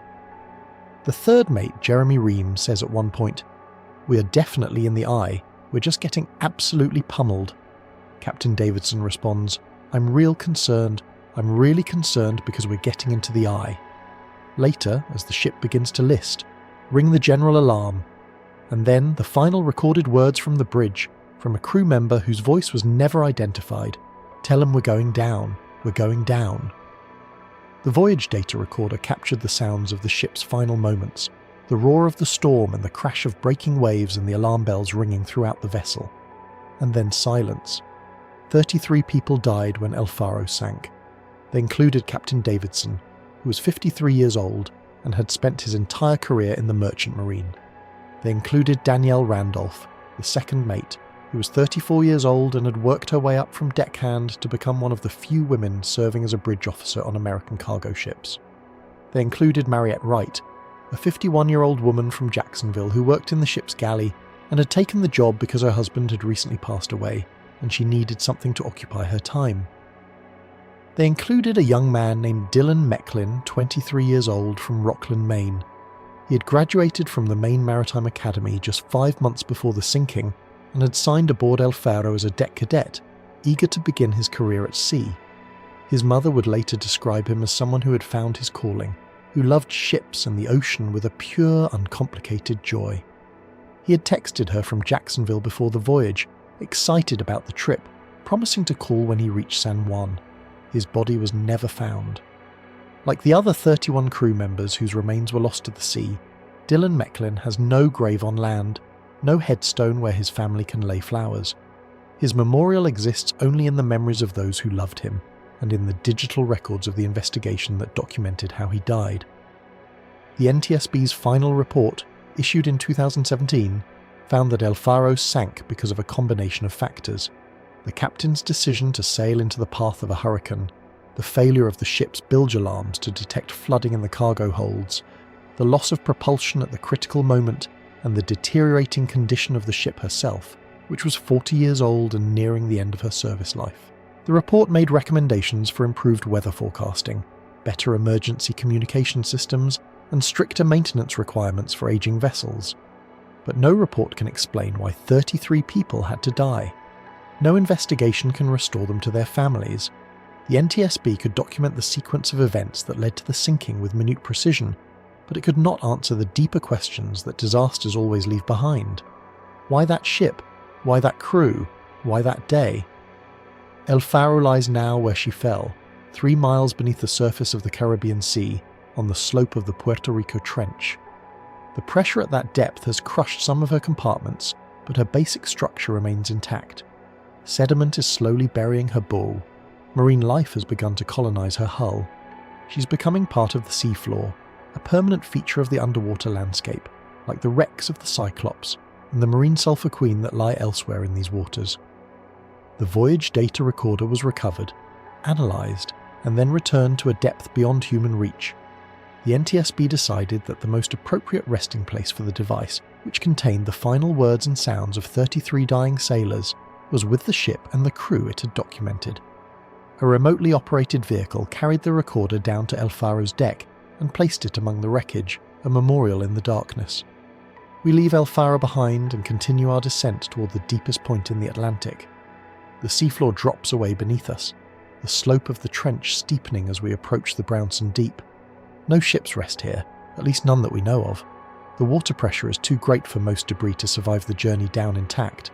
Anything that sinks to the bottom of the trench is crushed, flattened, reduced to unrecognisable fragments that are slowly buried by the endless rain of marine snow. But the trench itself is a marvel, a wound in the earth that speaks to forces operating on timescales we cannot truly comprehend. The rock at the bottom of the Brownson Deep was once part of the seafloor, ordinary oceanic crust that formed at a mid-Atlantic ridge millions of years ago. It has been pushed thousands of feet below its original elevation, bent and broken by the slow collision of continents. It will eventually be pushed deeper still into the Earth's mantle, where it will melt and become magma, and someday erupt from a volcano somewhere else in the world. The rock remembers nothing. It does not know it was once young, that it cooled from liquid fire at a spreading ridge where 2 plates pulled apart and the Earth's interior welled up to fill the gap. It does not know it is old now, that it has travelled thousands of miles on a conveyor belt of stone, carrying with it the sediment of ages, the compressed bodies of countless creatures that lived and died in the waters above. It does not know it is dying, that the weight of the Caribbean plate pressing down from the north is bending it, cracking it, forcing it under and down into the darkness where pressure and heat will unmake everything it ever was. We know. We can read the story in the rock if we know how to look. Geologists have mapped the Puerto Rico Trench with sonar and submersibles, have drilled cores from its slopes and analysed the minerals they contain. They have reconstructed the history of this wound in the earth, traced its origins back to the Cretaceous period, when dinosaurs still walked the land and the Atlantic Ocean was narrower than it is today.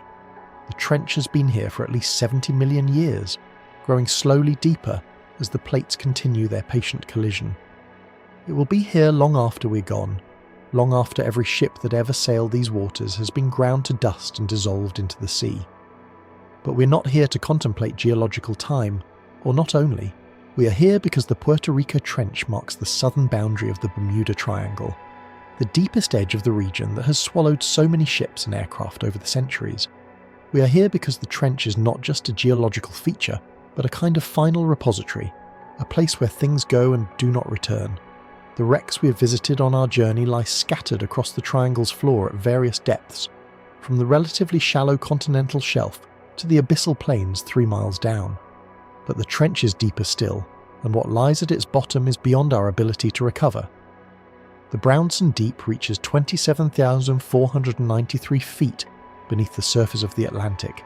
That is more than 5 miles straight down. The pressure at that depth exceeds 8 tons per square inch, enough to crush a submarine like an aluminum can. No crewed vessel has ever descended to the bottom of the Puerto Rico Trench. A few robotic probes have made the journey, their cameras capturing images of a world that looks almost alien in its strangeness. Rippled sediment stretching to the limits of the floodlights, strange creatures adapted to pressures that would kill anything from the surface.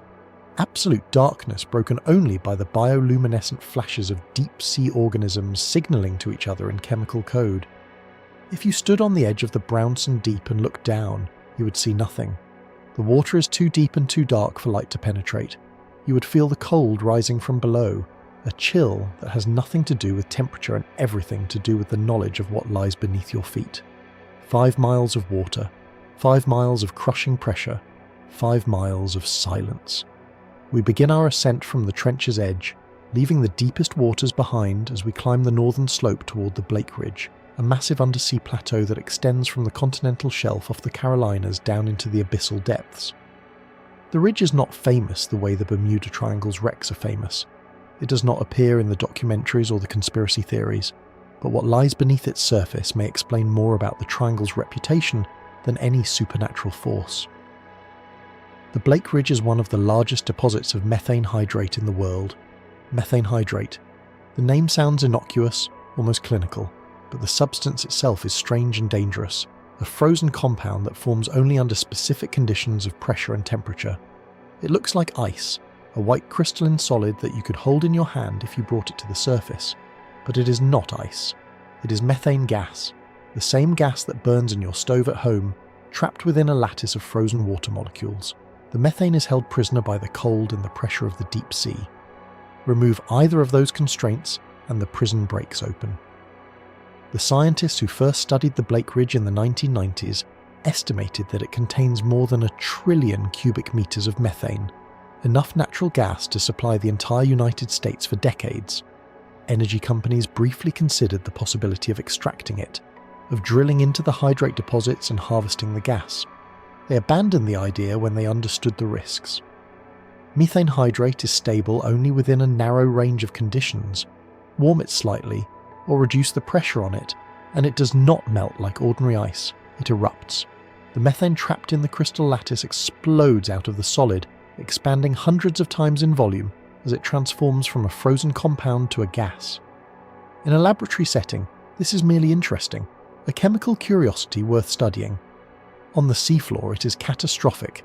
A methane hydrate eruption would release enormous quantities of gas into the water column, creating a massive bubble that rises toward the surface, and a bubble rising through the ocean is not like a bubble rising through air.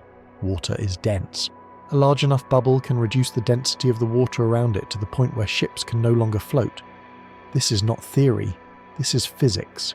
A ship floats because it displaces water, because the weight of the water it pushes aside equals the weight of the ship itself. This is Archimedes' principle, discovered more than 2,000 years ago, the foundation of every vessel that has ever sailed. But the principle depends on the water being water, on it having the density that water is supposed to have. Inject enough gas into the water, turn it into a froth of bubbles and foam, and the density drops. The ship is no longer displacing enough weight to stay afloat. It sinks, not because anything struck it, not because it sprang a leak, but because the sea itself stopped being able to hold it up. Imagine a freighter crossing the Blake Ridge on a calm night, her crew asleep in their bunks, her engines thrumming steadily as she makes her way toward port. Beneath her keel, 3,000 feet down, something shifts in the sediment. A minor earthquake, perhaps, or a slow landslide triggered by the weight of accumulated deposits. The movement disturbs a pocket of methane hydrate that has been stable for thousands of years. The hydrate begins to dissociate, the gas forcing its way out of the crystalline matrix.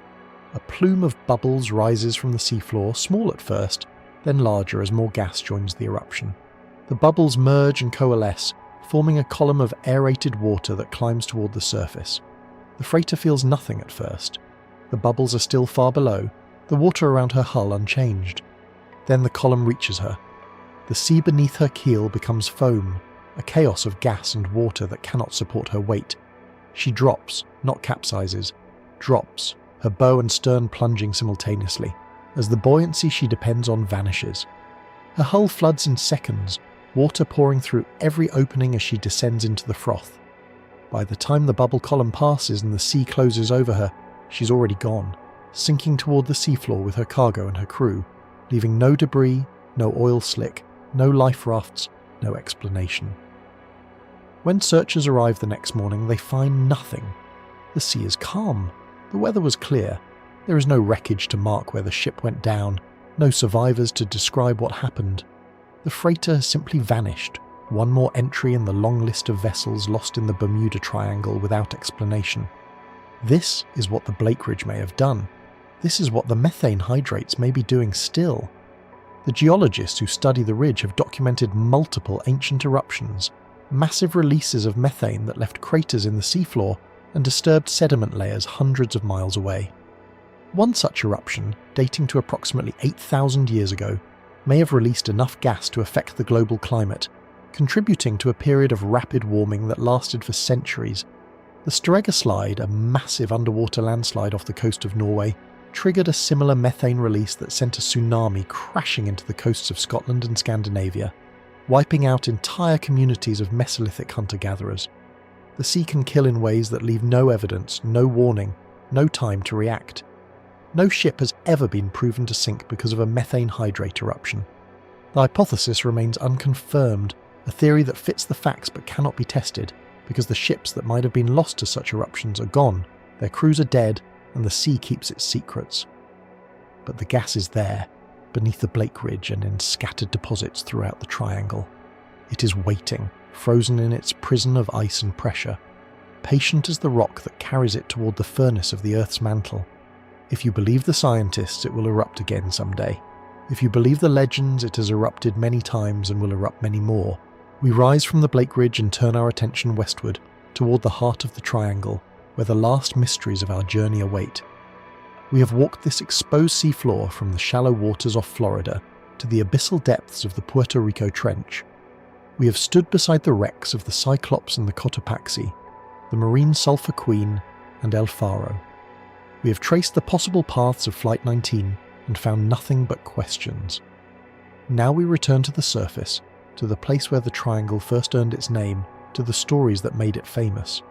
The phrase Bermuda Triangle was coined in 1964 by a writer named Vincent Gaddis, in an article for Argosy magazine titled The Deadly Bermuda Triangle. Gaddis did not invent the mystery. Ships and aircraft had been vanishing in these waters for centuries, and other writers had noted the pattern before him. But Gaddis gave the phenomenon a name, drew lines on a map connecting Bermuda, Miami and San Juan, and created a brand that would capture the public imagination for generations. The article appeared at the perfect moment.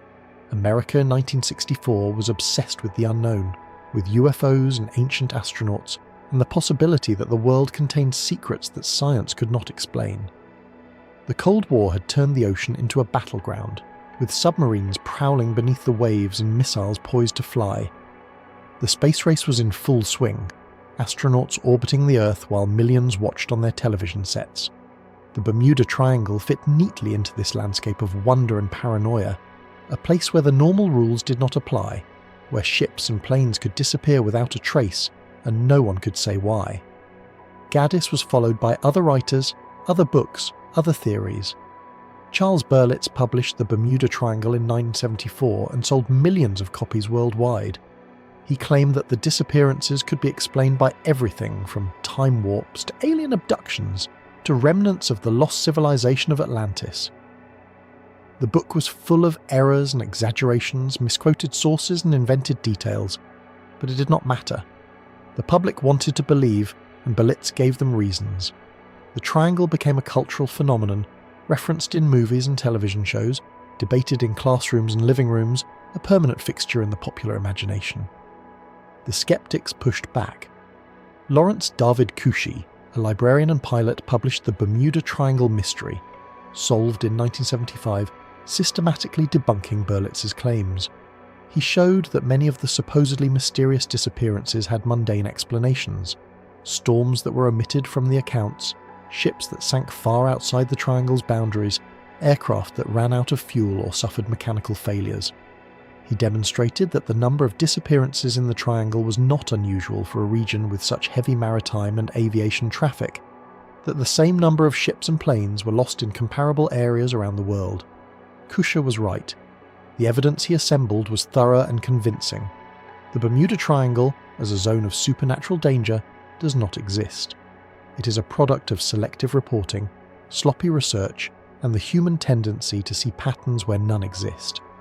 The ships that sank in these waters sank for the same reasons ships have always sunk: storms, navigation errors, mechanical failures, human mistakes.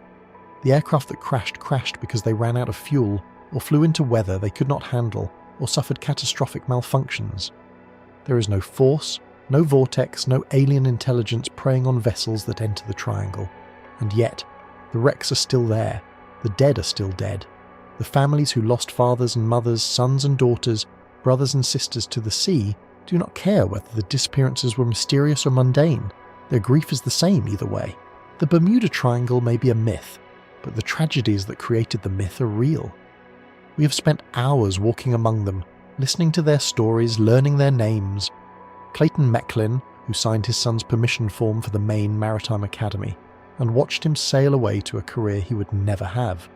Sidney Goodwin, the unknown child of the Titanic, whose body was recovered and misidentified, and finally named a century after he drowned. Captain George Worley of the USS Cyclops, who vanished with his ship and his crew somewhere between Barbados and Baltimore and left no trace behind. These are not characters in a legend. They are people. They lived, they worked, they loved, and then the sea took them.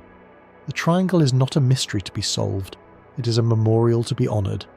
The sun is setting over the Atlantic as we complete our journey across the exposed seafloor.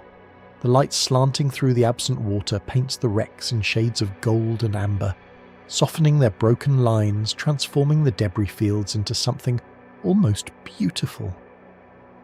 From here, looking back across the 500,000 square miles we have traversed, the ships and aircraft scattered across the bottom seem less like tragedies and more like offerings, tributes laid at the altar of a god who demands sacrifice but gives nothing in return. The sea does not care about our stories. It does not remember the names we have spoken or the lives we have mourned. When we leave this place and the water rushes back to fill the void, it will cover everything we have seen, hide it once more in the darkness and the cold. The wrecks will continue their slow decay, their steel rusting, their wood rotting, their secrets dissolving into the sediment. In 1,000 years, most of them will be gone, reduced to stains in the mud, indistinguishable from the rock and the sand around them. But we will remember. That is why we came here, why we walked this impossible journey from the shallows to the abyss. Not to solve the mystery of the Bermuda Triangle, because there is no mystery to solve. Not to find explanations for the disappearances, because the explanations, where they exist, are prosaic and sad. We came to bear witness. We came to say the names. We came to remind ourselves that every ship that sinks carries people with it, and every person who drowns leaves someone behind who will never stop waiting for them to come home. The triangle is not haunted. It does not need to be. The ghosts are not in the water. They are in us, in the stories we tell about the dead, in the photographs on mantelpieces and the flowers laid on empty graves. They are in the mother who still keeps her son's room the way he left it, in the wife who still turns at the sound of footsteps on the porch, in the child who grew up without a father and named her own son after him. We carry the dead with us. That is what it means to remember. The water begins to return. We feel it first as a tremor in the ground, a vibration travelling up through the sediment from the depths of the trench. Then we see it, a wall of blue-green rising on the eastern horizon, the Atlantic reclaiming what was always hers. The wave is not violent, it does not crash or foam. It simply rises, steadily, inevitably, covering the exposed seafloor mile by mile, erasing our footprints, hiding the wrecks, restoring the darkness. We climb to the surface ahead of the rising water, ascending through the layers of the ocean as the sea fills in below us. The pressure eases, the temperature warms, light begins to filter down from above, faint at first, then brighter, the blue deepening to green, and then to the sparkling silver of the surface. We break through into air and sunlight, gasping, blinking, suddenly aware of how long we have been holding our breath. The Atlantic stretches to the horizon in every direction, unmarked, unremarkable, the same sea that has carried ships and claimed them for 500 years. Somewhere beneath us, the Cyclops rests in her unknown grave. Somewhere, the Cotopaxi lies on her side, finally identified after decades of mystery.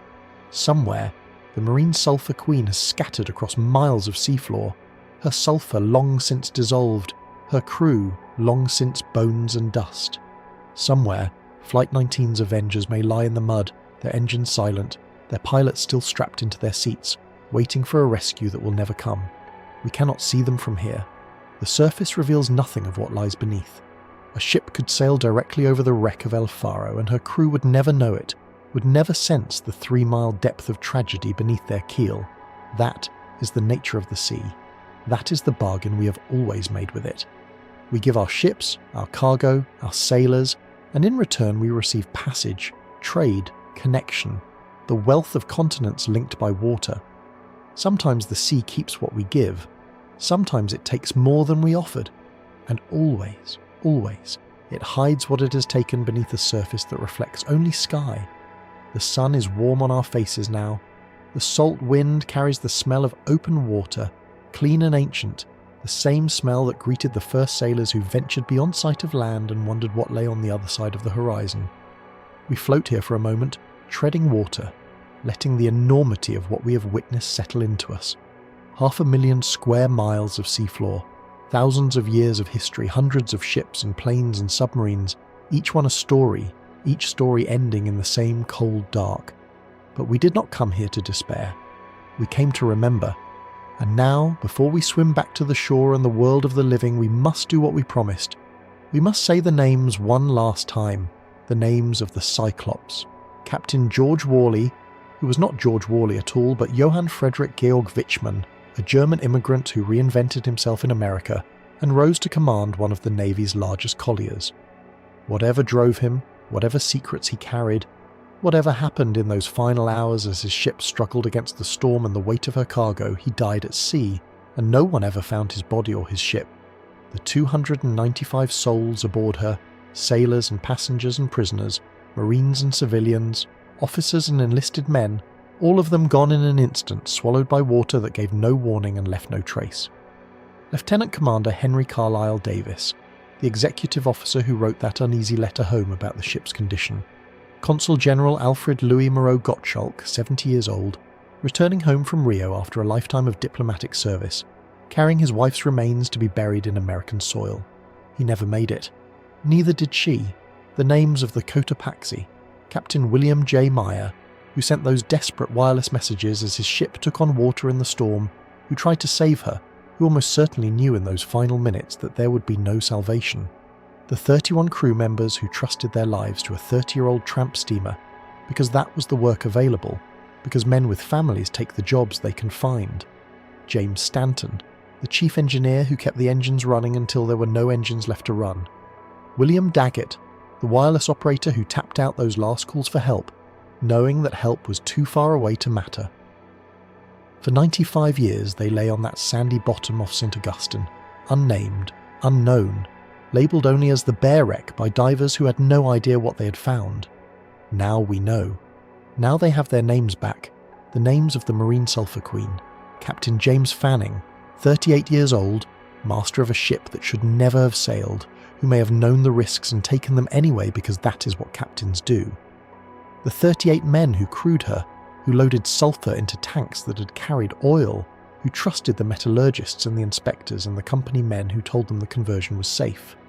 Lloyd Moody, the steward from Illinois who left behind a wife and children, Robert Boudreau, the oiler from Louisiana who had spent his life on the Gulf, Thomas Boudreau, no relation, the fireman who had made this same run dozens of times before. They burned, or they drowned, or they suffocated, or some combination of all three, and the sea scattered their remains across miles of open water, leaving nothing but a foghorn and a life ring, and a shirt with a name stenciled on the back. The names of Flight 19, Lieutenant Charles Carroll Taylor, the flight leader who got lost and stayed lost, whose compasses may have failed or whose judgment may have faltered, who made the decisions that led his flight into oblivion. We cannot know if he was a hero who kept his men together until the end or a man undone by panic and confusion, and it does not matter now. He was 28 years old. He had a mother who never stopped believing he would come home. The 13 aviators who flew with him, young men in their late teens and early 20s, students and instructors, men who had survived the war or had just missed it, all of them taking off on a routine training mission and never coming back. Corporal Alan Costner, 19, the youngest, who had his whole life ahead of him. Private First Class Robert Grubel, who left behind a girl he was going to marry. Ensign Joseph Bossy, who had just earned his wings. We have their names, we have their photographs. What we do not have is their graves, the names of the mariner. Lieutenant Walter Jeffrey, who took off into the night to search for the missing Avengers and was never seen again. The 12 crew members who flew with him. Rescue men becoming the rescued, becoming the lost. They may have exploded in mid-air. They may have crashed into the sea. They may lie somewhere on the seafloor within miles of the men they were trying to save. We do not know. We will probably never know. The names of El Faro, Captain Michael Davidson, 53, a seasoned master who had sailed through hurricanes before and may have believed he could sail through one more. The 32 crew members who trusted him, who followed orders, who did their jobs until the ship rolled and the water came in and the lights went out. Danielle Randolph, the second mate who stood on the bridge as the ship went down and whose voice is the last thing on the voyage data recorder, calling for her crew, trying to save them, failing. Mariette Wright, the only other woman aboard, the able seaman who had spent her career on ships, who knew the risks, who took them anyway because the sea was her life. Jeremy Ream, the third mate, 35 years old, leaving behind a wife and daughter. LeSean Rivera, the ordinary seaman, just 25, sending text messages to his family hours before the end, promising he would be home soon. Jack Jackson, the chief cook who had sailed on El Faro for years and must have known her better than almost anyone. They all went down together, in the dark, in the storm 3 miles above the seafloor where they now rest. The names of all the unnamed, all the unremembered, all the ships that sank without wireless or witnesses, all the sailors who drowned before anyone knew they were missing. The Spanish galleons and their enslaved oarsmen, the British frigates and their pressed crews, the rum runners of prohibition and their cargoes of contraband, the refugee boats from Haiti and Cuba, overloaded with desperate people seeking a better life, capsizing in the Florida Straits within sight of the American shore, the pleasure craft that sailed out one morning and never came back, the fishing boats that disappeared between ports, the names we never learned because no one thought to record them, the lives that mattered to someone somewhere, even if they do not matter to history. We say the names because saying them is all we can do. We cannot raise the ships, we cannot bring back the dead, we cannot change what happened or explain why it happened or promise that it will never happen again. The sea will continue to take ships, storms will continue to form over warm water and grow into monsters. Crews will continue to make decisions that seem reasonable at the time and prove fatal in hindsight. Planes will continue to get lost, and some of them will never be found. This is the price of going to sea. It has always been the price. It will always be the price. But we can remember. We can look at the smooth surface of the water and know what lies beneath it. We can read the names on the memorials and understand that each name was a person, that each person had a life, that each life ended too soon in a place where no one could reach them. We can honour the dead by telling their stories, by refusing to let them become statistics, by insisting that they were more than entries in a casualty report. The Bermuda Triangle is not cursed. It is not supernatural.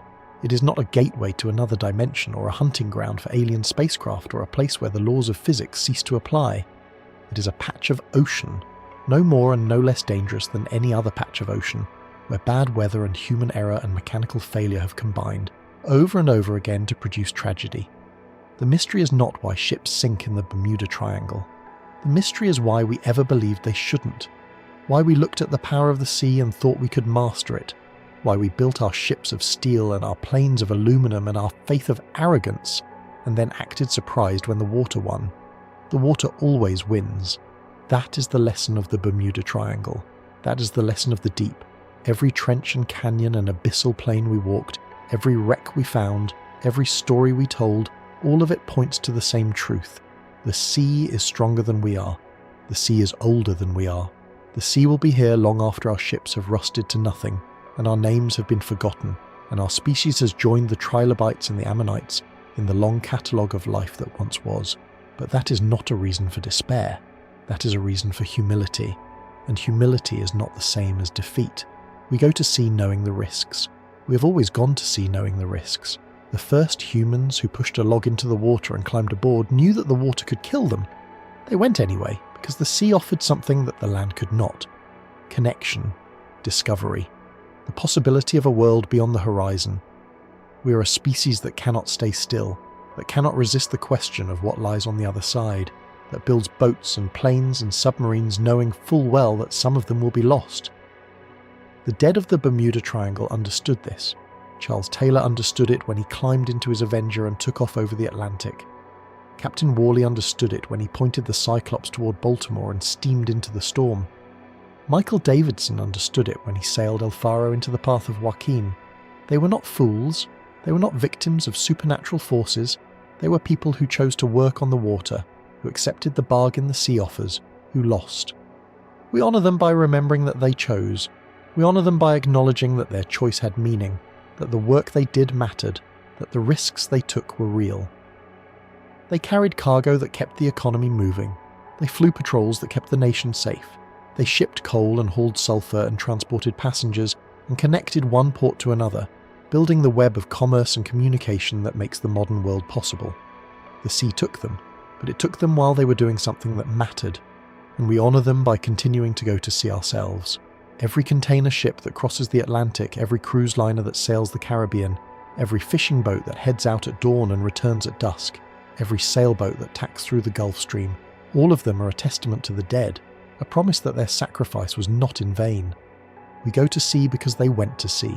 We accept the risks because they accepted the risks. We carry on because that is what they would have wanted us to do. The Bermuda Triangle is filling with water now. Somewhere far below us, the darkness is returning to the Cyclops, to the Cotopaxi, to the wreckage of Flight 19 if it lies where we think it does. The pressure is building again at the bottom of the Puerto Rico Trench, 27,000 feet of water pressing down on the Hadal zone, squeezing the sediment, crushing anything that cannot withstand it. The methane hydrates of the Blake Ridge are settling back into their unstable equilibrium, waiting for the next trigger, the next earthquake, the next release of gas that will send another ship to the bottom. The surface is calm now. The sun is moving toward the western horizon, painting the clouds in shades of orange and pink. A cruise ship passes in the distance, its passengers gathered on deck for cocktails and sunset photographs, oblivious to the 3 miles of depth beneath their hull, oblivious to the thousands of dead who lie scattered across the seafloor we have just walked. We do not blame them for their oblivion. We were oblivious once too, before we drained the triangle and saw what it contained, before we walked from the shallows to the abyss and back again, before we said the names and told the stories, we were like them. We looked at the sea and saw only surface, only sparkle, only the promise of vacation and adventure, and the romance of the open water. Now we see differently. Now when we look at the ocean, we see depth, we see history, we see the slow accumulation of tragedy that has been happening since the first ship sailed beyond sight of land and never came back. We see the wrecks piling up on the seafloor, year after year, century after century, until the bottom of the sea becomes a graveyard so vast that no memorial could ever hold all the names. But we also see life. We see the tube worms and the blind crabs and the bacteria that feed on sulphur and methane. We see the fish that make their homes in the broken hulls and the corals that grow on the rusting steel.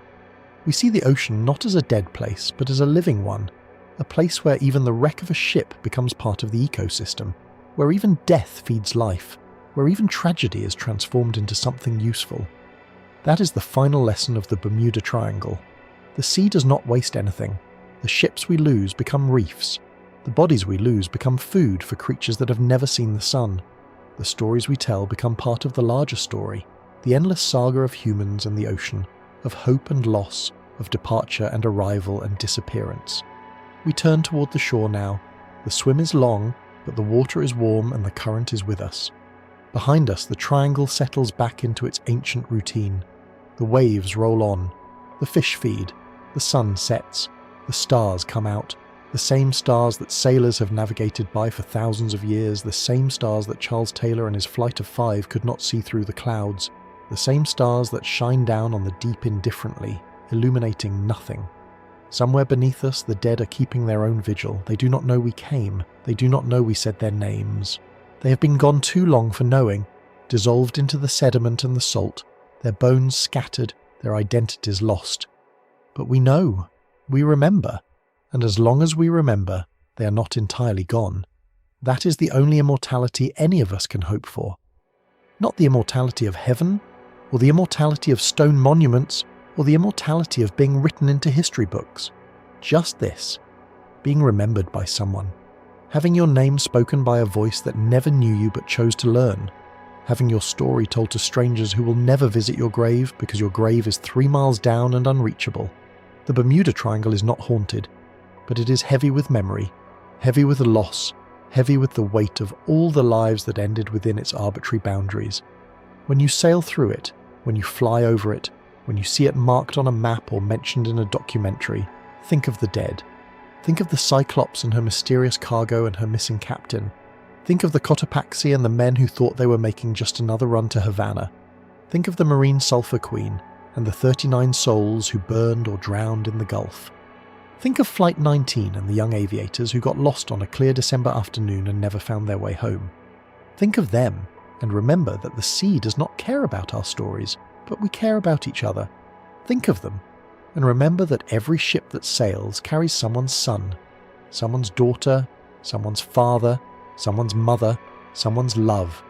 Think of them, and remember that the water is beautiful and dangerous and indifferent, and that we go to it anyway because that is who we are. The shore is close now. We can see the beach, the palm trees, the hotels and condominiums that line the Florida coast.